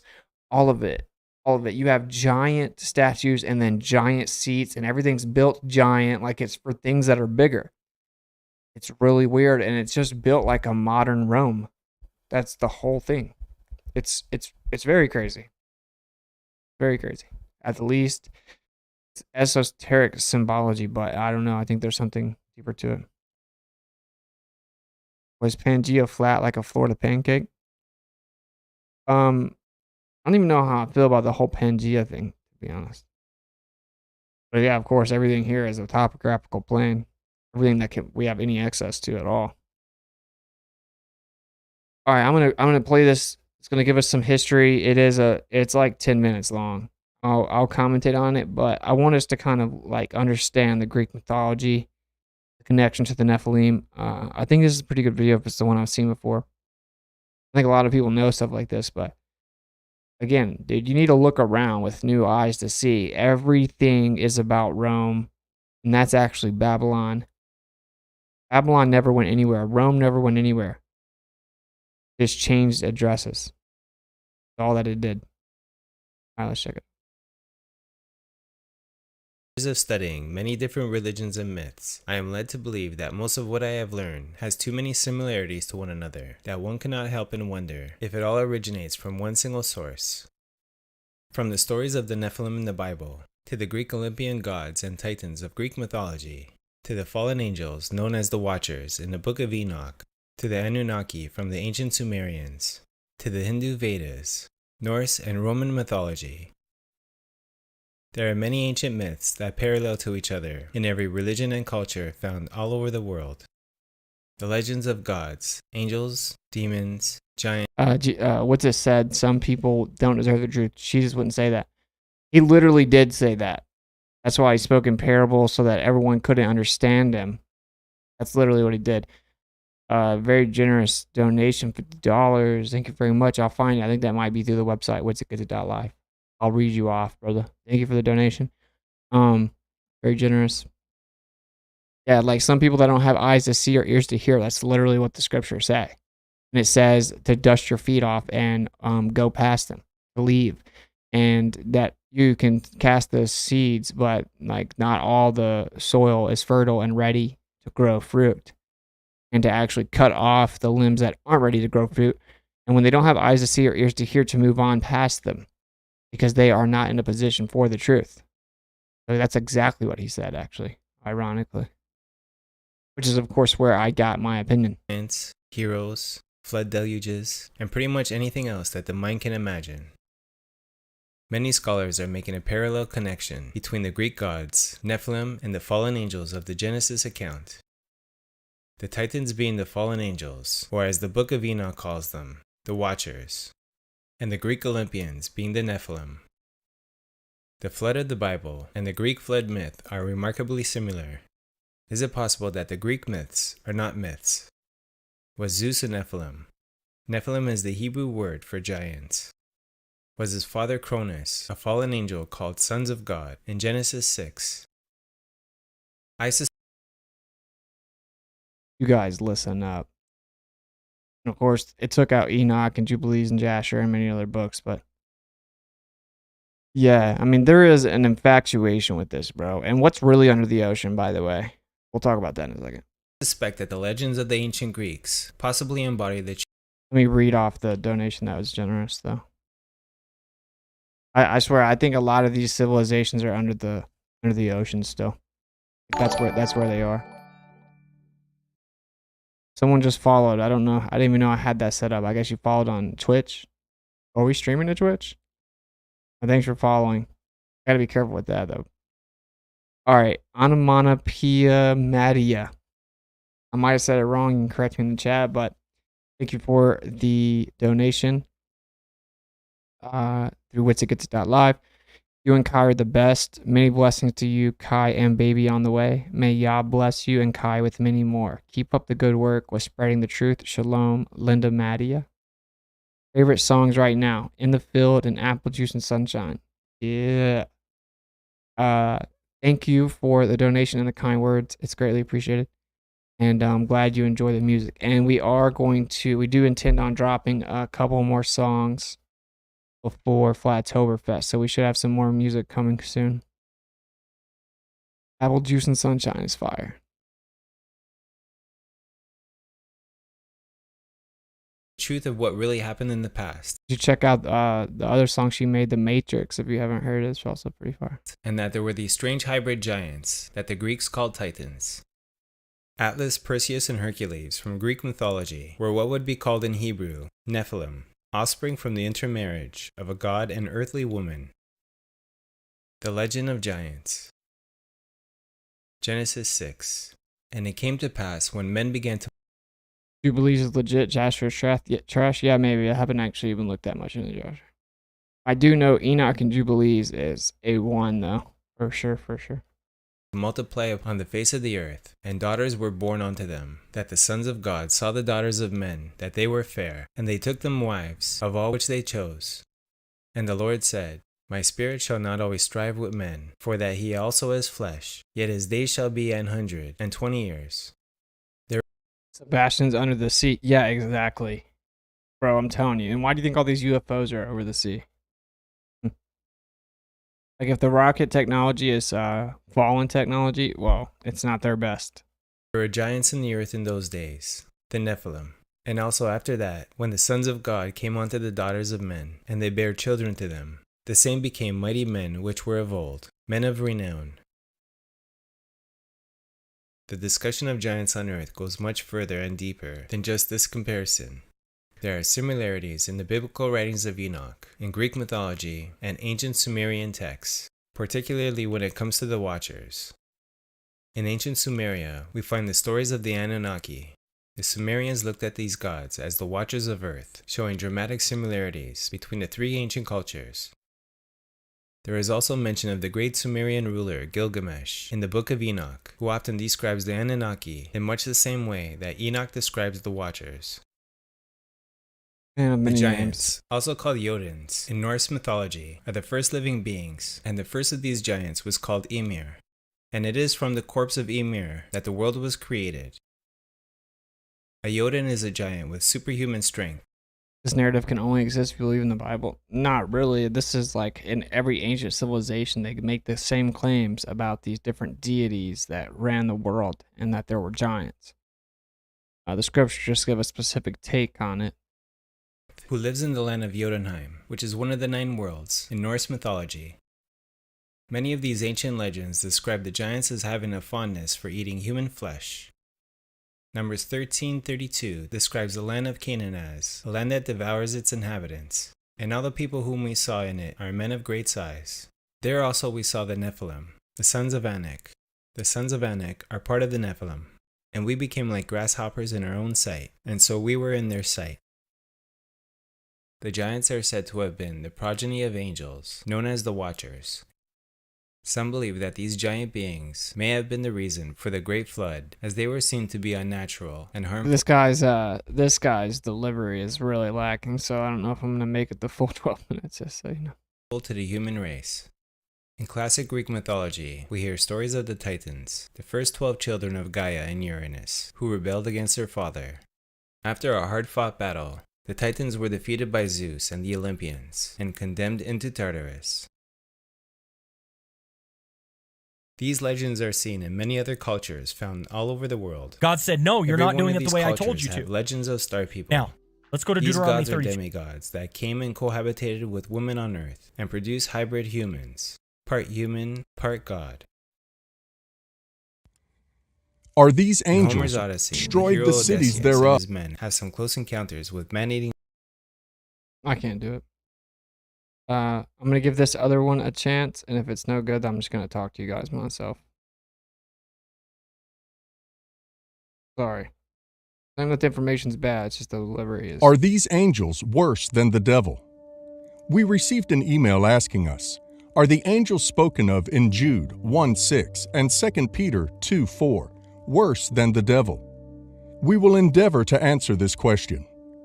Jude 1:6.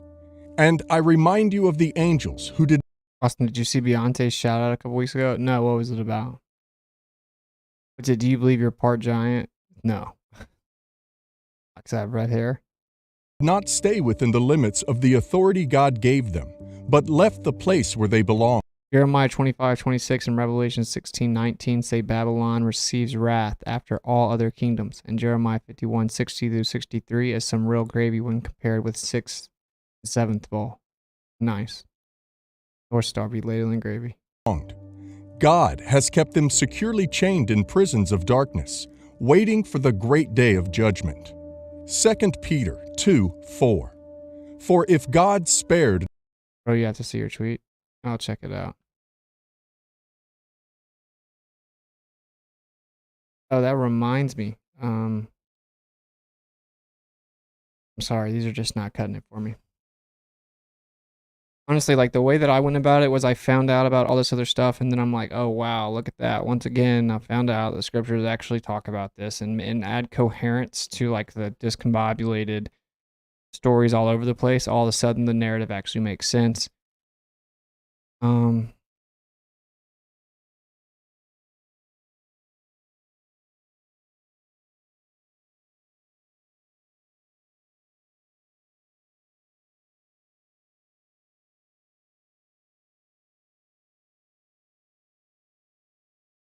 Yeah, here you go.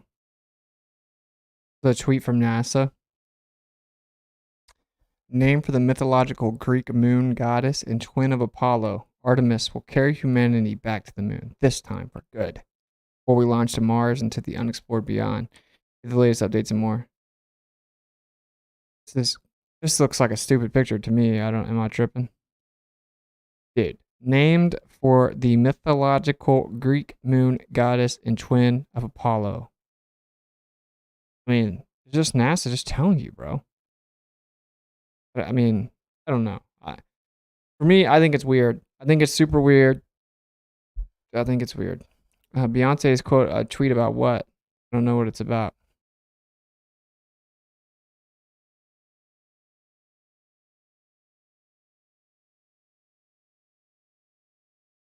And we're gonna do another stream on giants, where we have it all put together and it's not all messed up.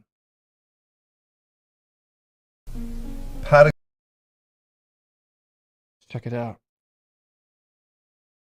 you seen The True History of Flat Earth, parts 1 through 7? Yes.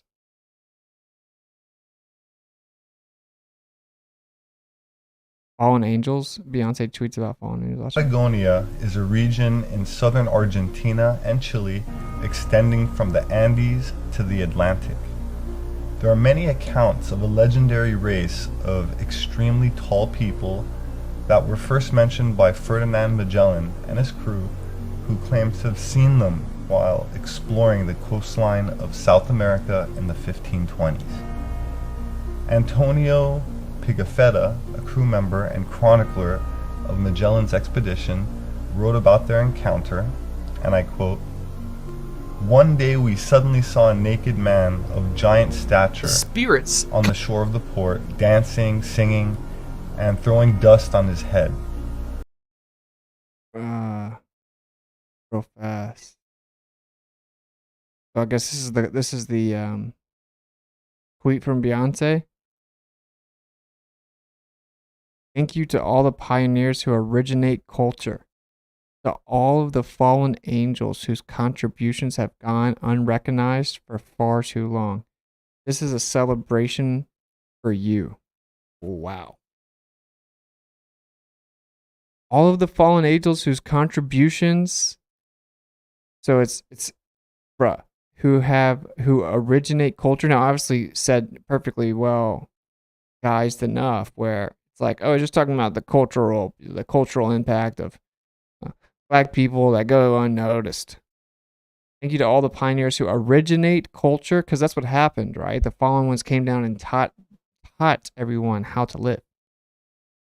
To all of the fallen angels whose contributions have gone unrecognized for far too long, this is a celebration for you. You have to ask yourself, when all these really, really powerful people say stuff like this, NASA says stuff like this, all these powerful elite write about stuff like this, you know, like Beyonce and Jay-Z is obviously very, very wealthy and powerful. Why do they believe in this kind of stuff? Is that not weird to you? Like, isn't that weird that they're so dedicated to the idea? It's got to make you think, right? Like, certainly as a truther. The captain, Magellan, sent one of our men to the giant so that he might perform the same actions as a sign of peace. Having done that, the man led the giant to where the captain was waiting. When the giant was in the captain and our presence, he marveled greatly and made signs with one finger raised upward, believing that we had come from the sky. He was so tall that we had reached only to his waist, and he was well proportioned. The captain named the people of this sort Patagonian. Many other accounts of giants in South America followed. In 1579, Sir Francis Drake's ship chaplain Francis Fletcher wrote about encountering very tall Patagonian natives, saying that, and I quote, "Magellan was not altogether deceived in naming them giants, for they generally differ from the common sort of men, both in stature, strength of body, and also in the hideousness of their voice." In the 1590s, William Adams, an Englishman aboard a Dutch ship rounding Tierra del Fuego, reported a hostile encounter between his ship's crew and abnormally tall and powerful natives.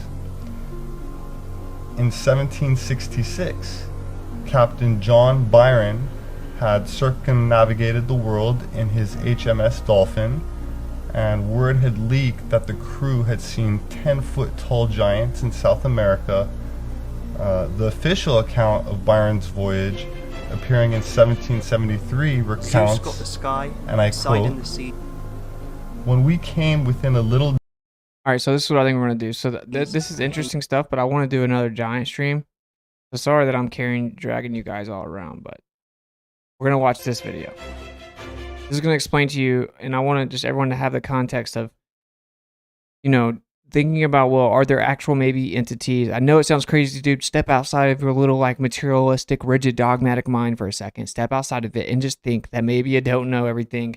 When, especially as a flat earther, you know you don't know everything, certainly about the sky. So you don't know what it is. You don't know that it's just sonoluminescence and there's some type of sound inside of water. You don't know that it's some type of light. You don't know exactly what it is. You don't know what's causing the light. You don't know what's up there. You don't know what the difference in the stars and the planets are. You don't know what the moon is. You don't know. You don't know. Okay? We know that things can look drastically different relative to the medium that they're in. If you have some distance away from something inside of a medium, you won't be able to fully tell exactly what it looks like. We know that energy can manifest equidistantly to give you some type of orb of appearance where you wouldn't be able to see what the central source is. We would have to know what the medium is. There's all kinds of different things that could be up there. And think about some of these stories and where they come from. Think about the infatuation of the powerful esoteric belief systems and their infatuation with this idea, and just try and maybe correlate it to like the idea of these rebellious ones coming down, being revered, being worshipped, eventually being punished at a lower density, coming out, taking women as wives, having children that were called the giants, that were revered. And just think about some of these stories, and maybe they're not so fake. Maybe they fought each other. Like the scriptures also tell you that they fought each other. Many ancient texts tell you that these giants fought each other.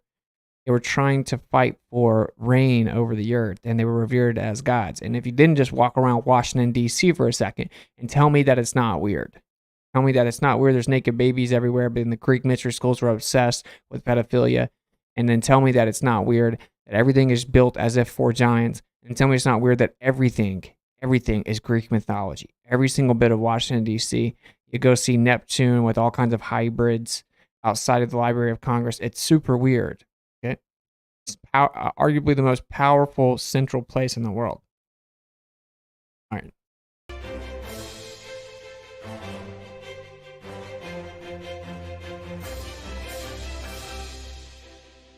Thank you for the super chat. The world Nelly. began with several primordial Much beings. love, bro. First Or came not, bro. chaos, then Gaia, earth, and finally Eros, love. From Gaia there came Uranus, heaven, who both created the Titans. Uranus disliked his children and locked them deep within the earth. Gaia, sick of having her children imprisoned, made a great sickle that she gave to her son Cronus. Cronus hid until Uranus came to lie with his mother, then leapt out and sliced off his father's genitals, which fell into the sea. Cronus proceeded to release his fellow Titans from prison, and so the Age of the Titans began. Cronus married the Titan Rhea, who gave birth to most of the major gods. Cronus, scared by a prophecy that his children would take his power, imprisoned them as soon as they were born, swallowing them whole. Rhea pleaded to Gaia for help, who, taking pity, hid Zeus after he was born on Mount Ida in Crete. When Cronus came to eat his son, Rhea fed him a stone instead, tricking the Titan. Gaia raised Zeus until he was strong enough to take on his father. The two fought, and upon defeat, Cronus was forced to release Zeus's siblings, starting the war between the gods and the Titans. The war lasted 12 years until Zeus freed the Cyclopses and the 100-headed giants whom Cronus had imprisoned. The Cyclopses gifted Zeus his famous thunderbolt, Poseidon his trident, and Hades a hat of darkness, tipping the balance of battle. The Titans, defeated, were thrown into Tartarus, a prison deep within the underworld, and so started the reign of the gods. Zeus, Poseidon, and Hades decided to share power, drawing lots to decide what they would rule over. Zeus got the sky, Poseidon the seas, and Hades the dead. Zeus, king of the gods, ruled from his throne on Mount Olympus, home of the immortals. And again, the idea is that it would actually be the mountain in the center. That's why you have all these stars coming down and landing on the mountain in like the Paramount intro. Often using his symbols of the thunderbolt and eagle to warn or encourage mortals. Zeus was responsible for all weather changes, from lightning to snow, depending on his mood. He was also protector of the home and strangers, meaning being a bad host could land you in deep trouble. Zeus married his sister Hera, who birthed the gods Ares and Hephaestus. Zeus was also infamous for his many affairs with other goddesses, from which Athena, Hermes, Apollo, Artemis, and Persephone came. He also engaged in many affairs with mortal women, where he created god Dionysus, and many mortal women, that's right. Heroes like Perseus and Hercules, most of whom experienced the wrath of a jealous Hera. Poseidon, one of the most powerful gods, ruled the sea, created earthquakes, and was the god of horses, much prized in ancient society. Yes, you are agreeing, Josh. He had a palace on Mount Olympus, but an even more magnificent one under the sea, where he spent most of his time. Sailors would have to pray to Poseidon and offer sufficient sacrifice, otherwise risk a painful death at sea. It was very unwise to cross Poseidon, as he held a grudge and could deal out very harsh punishments. In the story of Theseus and the Minotaur, King Minos rules over the island Crete. Every year he sacrificed his best bull to Poseidon. One year he withheld his favourite bull, a huge white animal. Poseidon noticed, but instead of punishing Minos directly, he decided to target his wife. He made her fall in love with the bull, which eventually led to the birth of the half-man, half-bull creature called the Minotaur. Hades, the oldest of the brothers, ruled over the underworld, where the spirits of the dead resided. He shared his throne with his wife, Persephone, and the two were considered to be gods of fertility. The underworld had several guardians and trials, making it difficult for the dead and near impossible for the living to enter. The gates lay past the deadly river Styx. The only way to enter was to get passage from the ferryman, Charon. Charon required payment, and this is the reason why Greek burials included placing coins on the eyes of the deceased. If the soul could not afford to enter, then they were fated to wait on the shores of the Styx forever. Past Charon lay Cerberus, the fate. Bruh, like, I don't think that all the ancient maps that seem to be way more accurate than what we know now, they depict creatures like this everywhere, in like specific regions. Fabled three-headed dog who guards the gates of the underworld. Ultimately, the soul will reach the three judges of the underworld who decide where it should go. They can choose Elysium, the fields of Asphodel, or Tartarus. Elysium. Did the hybrids have free will? They were incapable of doing good, following the Father intrinsically, from my understanding. Is akin to heaven, a peaceful place where the souls of heroes, demigods, and especially good mortals reside. The Asphodel Meadows is the place for ordinary folk who did not achieve anything notable in life, good or evil. Tartarus is very similar to Hell, and contains not only the Titans, but also criminals who upset the gods, who are tortured for eternity. Hera, sister and wife of Zeus and queen of the gods, was the protector of marriage and women. She was deeply respected in Greek society. She was one of the most vengeful and spiteful gods, punishing women who lay with her husband and any subsequent children. When Leto was pregnant with Apollo and Artemis, Hera stopped her giving birth. She kept Io, another of Zeus's mistresses, as a Hephaea, and had her guarded by the hundred-eyed monster Argos. A famous tale of her jealous vengeance is the story of Hercules. Hercules was an illegitimate child of Zeus.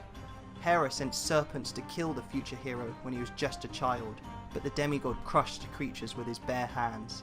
She later drove him to madness, making him kill his wife and children, the event that sent him on his 12 labours. Athena, goddess of wisdom and war, the child of Zeus and Metis, was not born in a conventional way. Zeus received an omen that their children would take the throne from him, and so swallowed Metis while she was pregnant. After this, Zeus began to get a terrible headache.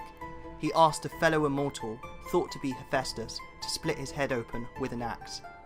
Athena was then born from his forehead, jumping out in full battle gear while letting out a war cry.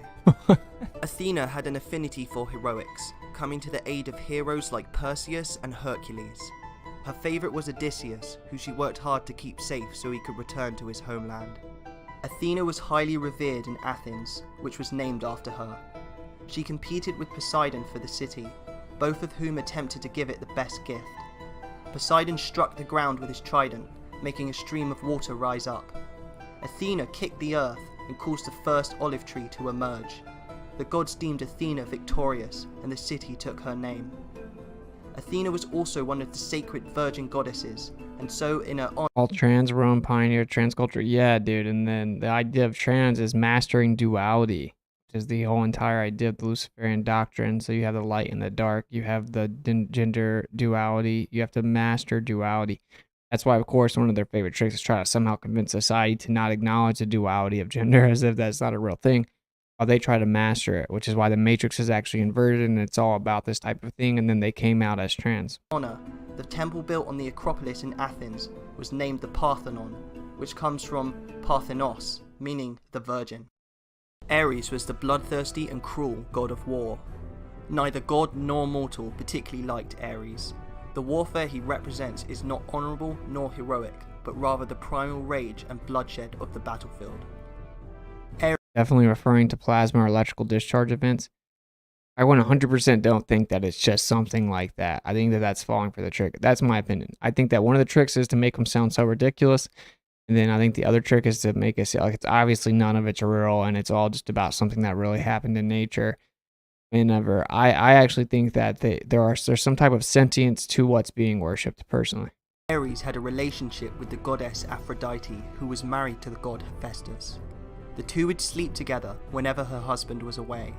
When Hephaestus found out, he made an invisible... Greek myths equal old school soap operas, give the people something to talk about and a side to root for. But yeah, I mean, say you can always get them to argue over the two sides where both sides are the sides that you want them to root for, right? I mean, net and hung it over his bed, then told his wife he was going away. He hid, and as soon as Ares and Aphrodite got into bed together, they were trapped in the net and unable to move. Hephaestus called upon all the gods, inviting them to see the two naked immortals trapped in the net. Laughter burst out everywhere, and it was only due to the intervention of Poseidon that they were released. Aphrodite was the goddess of beauty and love, responsible for sexual attraction in both mortal and immortal alike, often using her powers for her own amusement. Dude, that's where the Accounts of her naked birth babies vary, pisses me with off. her either being born from the genitals of Uranus or as another It's because like they're always around adults and I don't like Aphrodite it. had a pivotal role in the Trojan War when Prince Paris of Troy was tasked with giving an apple to the fairest goddess, Hera, Athena or Aphrodite, each promising him something different in return. Paris chose Aphrodite, who promised him the most beautiful woman in the world, Helen. Helen was married to the king of Sparta. Bro, you can't be. I'm not gonna be reading like super chats of like personal beef with someone. Asking how Exo's a mod, and he just moves the goalpost. Look, if you guys disagree on something, that's cool, man. But you know, I'm not gonna read like super chats that just like bash someone. Menelaus. Aphrodite put Helen under a spell when Paris came to visit Sparta, making her run away with him. King Menelaus and his brother Agamemnon raised a massive army to go take Helen back from Troy, and so started the Trojan War. Goddess of the hunt and twin sister of Apollo, Artemis was a deadly archer and an important member of Olympus. She watched over hunters as well as their prey, ensuring the wilderness was kept in check. Artemis was dropped also off, my prized guy. for her virginity and guarded it jealously. The hunter Actaeon once stumbled upon her naked as she was bathing. They're obviously Artemis all like proceeded sunken to in change the man depravity. into a deer and set his 50 hunting dogs upon him, giving him a painful death for his mistake. Twin brother of Artemis, Apollo was a god of many things. Here, we'll listen to this because Artemis is the moon mission going on, and then we're gonna stop. Into a deer and set his 50 hunting dogs upon him, giving him a painful death for his mistake. Twin brother of Artemis, Apollo was a god of many things. He was a god of archery, but also of light and music, seen with a lyre as much as a bow. Apollo is closely linked with prophecy. He was born on Delos, and on... Yeah, we're supposed to end it. So I think that after having watched that, I think that that's one of the big things that's so funny is they make it sound so ridiculous and so obviously mythological. But when you really read back, like it's not really the way it was portrayed. Sure, they made crazy claims, they told crazy stories, but if something wasn't limited to the material vessel, the natural order of things, they could do crazy things, bro. Humans, quote unquote, was the hue of a man. That's stupid, but mankind is capable of crazy things. You can manifest things. Oh, that's so new age. No. The Messiah himself went up to a tree and told it, "You'll never bear fruit again." And then they came back by the tree and it was dead. And then everyone was like, "Oh my gosh." He's like, "How long I gotta be with you?" You know, like, you could move that mountain. He's like, "You can do everything I do and greater things." We have the ability to manifest things, right? And then you start to get into cymatics, and then that's where the ether comes into everything. There's some type of metaphysical background that transitions into the material state. And then, like, what is light? What is electromagnetism? What is magnetism? What's electricity? What's electrostatics? The world's crazy. Our interaction with the world is crazy. How we think is crazy. What is thought? What is the mind? What is consciousness? What are dreams? What is astral projection, which I don't suggest? What are people seeing when they take psychedelics, which I also don't suggest? Whenever you fast, and you feel like you're tripping, basically, but much cleaner and like in tune with the creator, as opposed to just all over the place and being misled. Like, what is it exactly that you're seeing? What is it that you're in tune with? Like, the world's much crazier than you think. That's the whole trick. And when you read these esoteric books and you read these powers that shouldn't be, or I guess it could be argued they should be, since the creator's in control, you see that they don't claim that this is all like crazy fairy tales or anything. You know what I'm saying? Like, they know that there's value in the stories. Anyway, my point is very simple overall. The whole point of the stream, which is Rome went nowhere. You live in Rome if you live in the United States. And it's actually Babylon. Babylon 2.0. And people are saying Babylon's falling. It looks like Babylon, this version's falling just so it can be replaced with the newest version of Babylon, which will be across the entire world. And then just look at all the structures and again, I traveled the whole United States, dude. And one of the most eye-opening things was every single city, every city has these statues and these hybrids and these Greek gods and this Roman architecture everywhere. Every city, every major city in the United States. And then you go to Washington, D.C., and it's just like ridiculous. It's insane. And I can assure you, it's not all just random and has no meaning.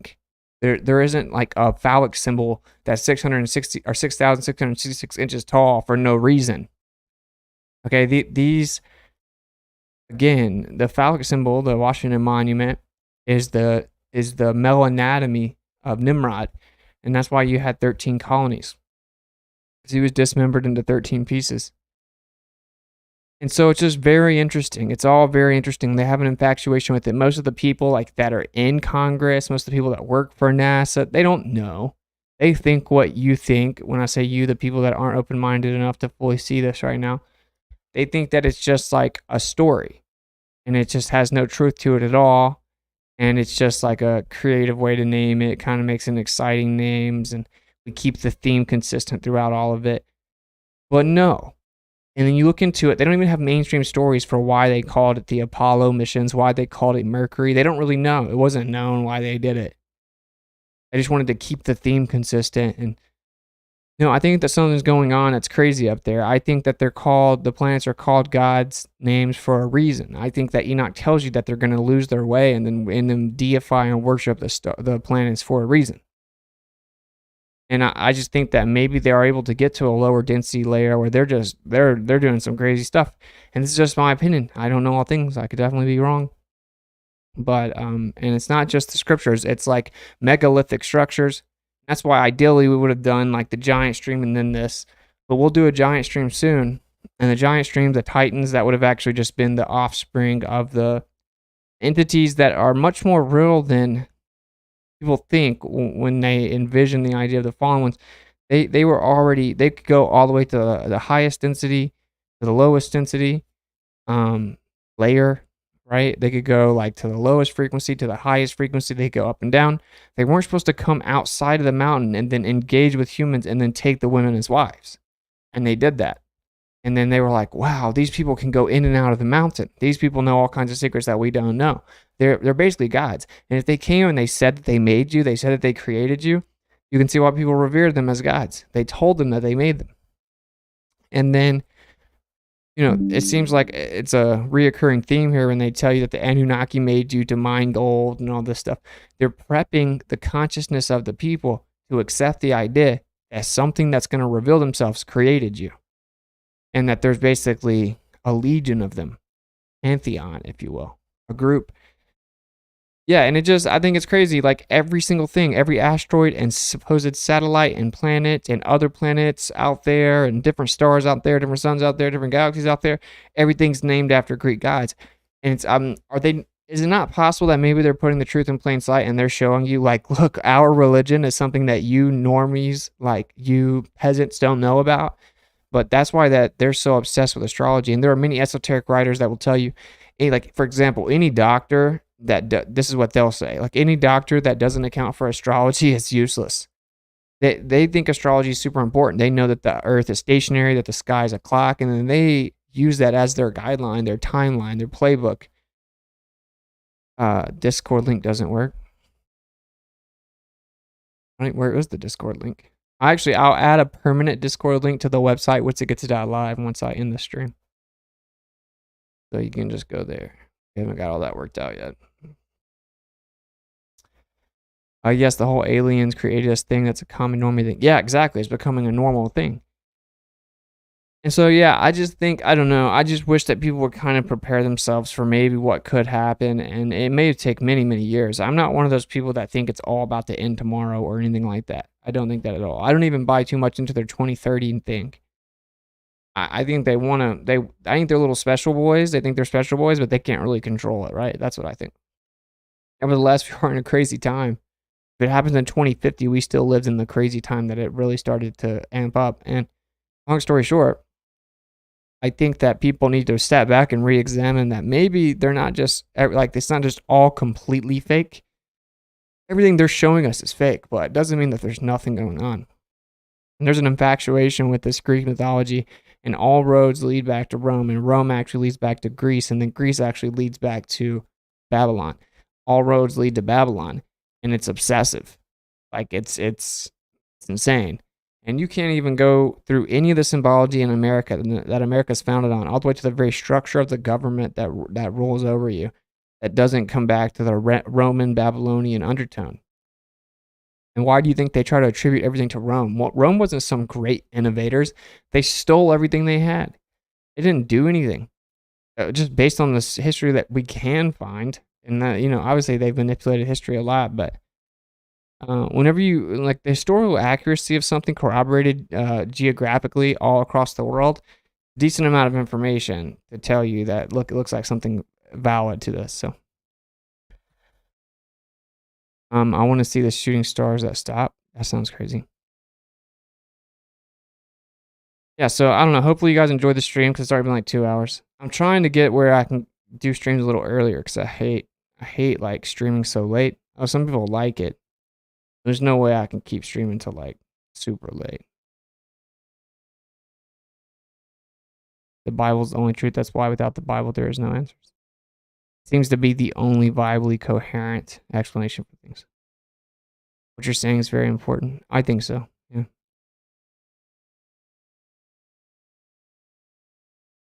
So cool.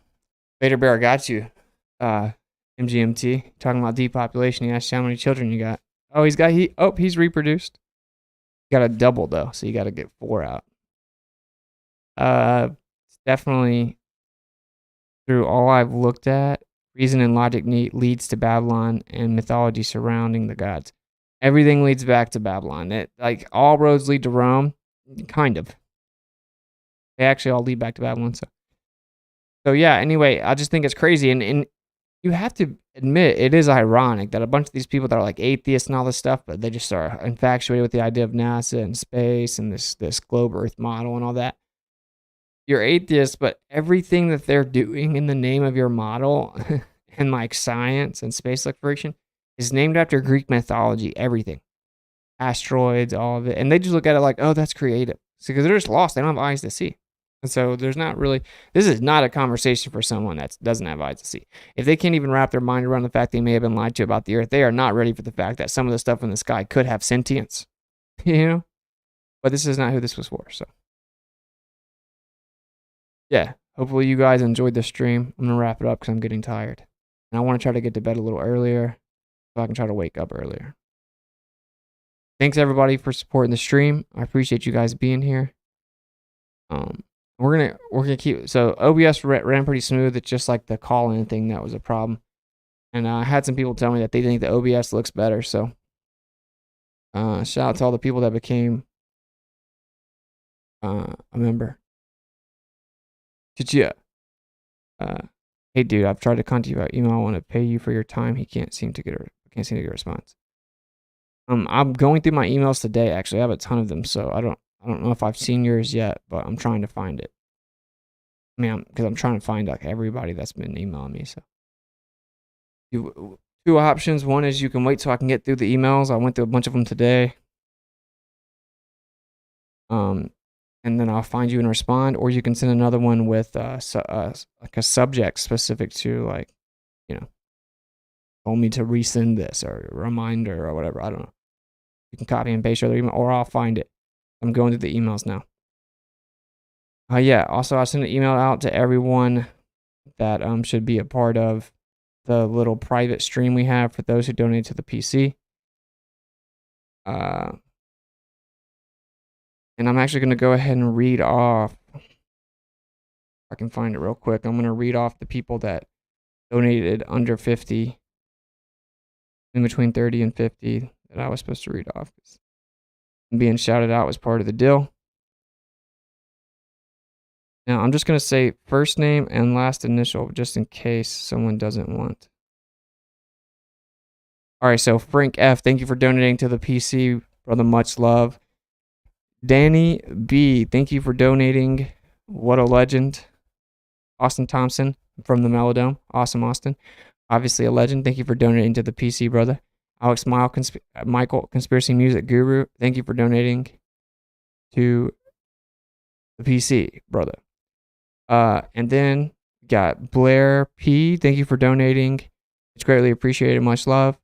Borislav D. I'm sorry. Thank you for blue is weak. Biden knows red backdrops are better. What? My boy Jaron donated. Thank you, brother. Much love. Chris C. Thank you for donating. It's greatly appreciated. Chris J. Thank you for donating to the PC. Jeff B. Thank you for donating to the PC, which obviously changed the game. Paul F. Thank you for donating to the PC, brother. Much love. Rachel H. Thank you for the support and donation to the PC campaign. Woody W. Thank you for the donation. Dave Wise. Thank you for donating to the PC. Dave's obviously a legend. Joe Mama. Thank you for donating to the PC fund. Who we got here? Priest.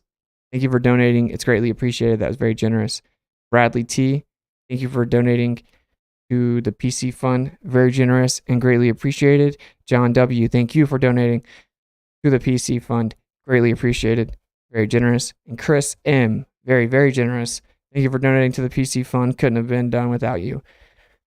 Thanks to all the people that helped me get the new PC. I'm trying to get the content put together. I'm starting to learn how to edit videos. I learned the whole entire software. You saw that I made the new intro. At least I'm starting to be able to make some content.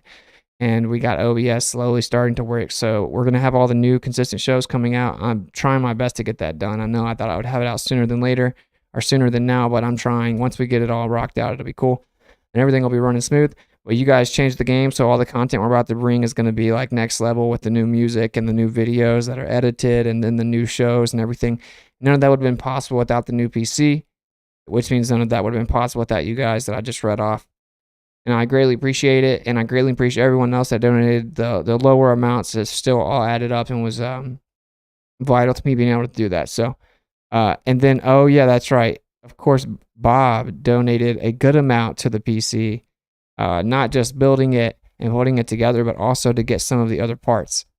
So yeah, actually, shout out to Bob, for a freaking legend. Donated a lot of the missing components, so he paid a lot towards the PC. So Bob, you are a legend. Thank you so much.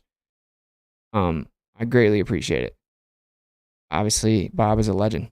So yeah, and like I said, we're gonna get to rocking out. It's gonna be really dope. We're gonna have a bunch of dope content coming. Edited videos that I keep real short and concise. Different topics. I'll be like doing little recap videos on my debates if someone doesn't want to sit through the whole 3 hours or whatever. And yeah, cool. We're gonna be dropping music with music videos, probably lyric videos, then maybe like actual music videos. We can finally do video rendering and editing and higher quality music production. And I can do the live streams like this where I'll be able to run the shows. Now I have to worry about the computer messing up, or the MacBook just couldn't handle even Streamlabs OBS or OBS at all. So love you, brother. Love you too, man. Thank you. All right, cool. What GPU you put in it? GPU? It's already in there. It's a RTX 3080. Like, we're running the computer right now, right? Are you in North Carolina? No, I'm in South Carolina. So cool. And I sent all the people that had sent over 50 the email. Like I said, we're going to have a little private stream. I sent you guys the link. It'll be Saturday at 3 p.m. Eastern. Allegedly. I sent you all the details about it. In the emails, respond if you're not able to make it up. It's not good for you. If a lot of people can't do it at that time, that day, then I will be changing it to try to suit everyone. But there's no way I can make everyone happy, of course. So as of now, it'll be Saturday. Check your emails if you donated. Kind of give me some feedback, and we'll kind of chat. And then I'll open up the phone lines. I'll probably run StreamYard so you guys can jump on, and we'll just hang out for an hour or two. Cool. All right. Like I said, thank you guys for kicking it. It's been cool. We'll try and get all this stuff worked out. We're going to find out right now if the closing credits and everything will work this time. Who knows? But we'll get there. You know how it goes.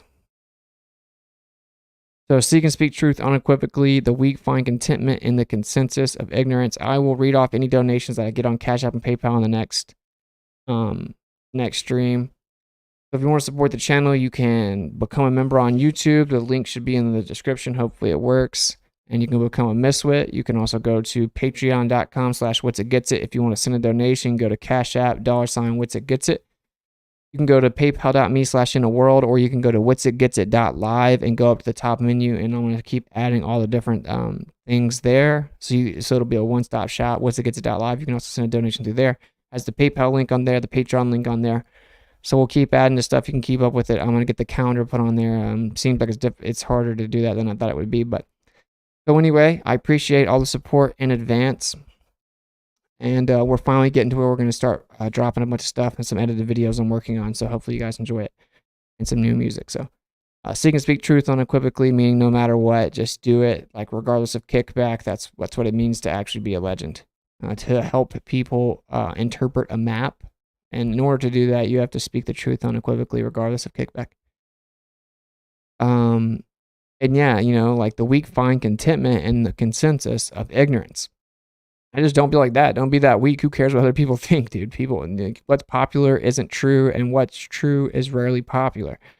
And in fact, when they revile you for his name's sake or for the truth's sake, rejoice. They did it to all the prophets before you. You should expect that if you're actually doing what's right, or you're representing what's actually true, then you're probably going to have that kickback. So cool. And we have a lot of gravy streams coming, all the new shows coming, so stay tuned. Till then, I'll catch up with you guys tomorrow. Peace out.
that's for Israel.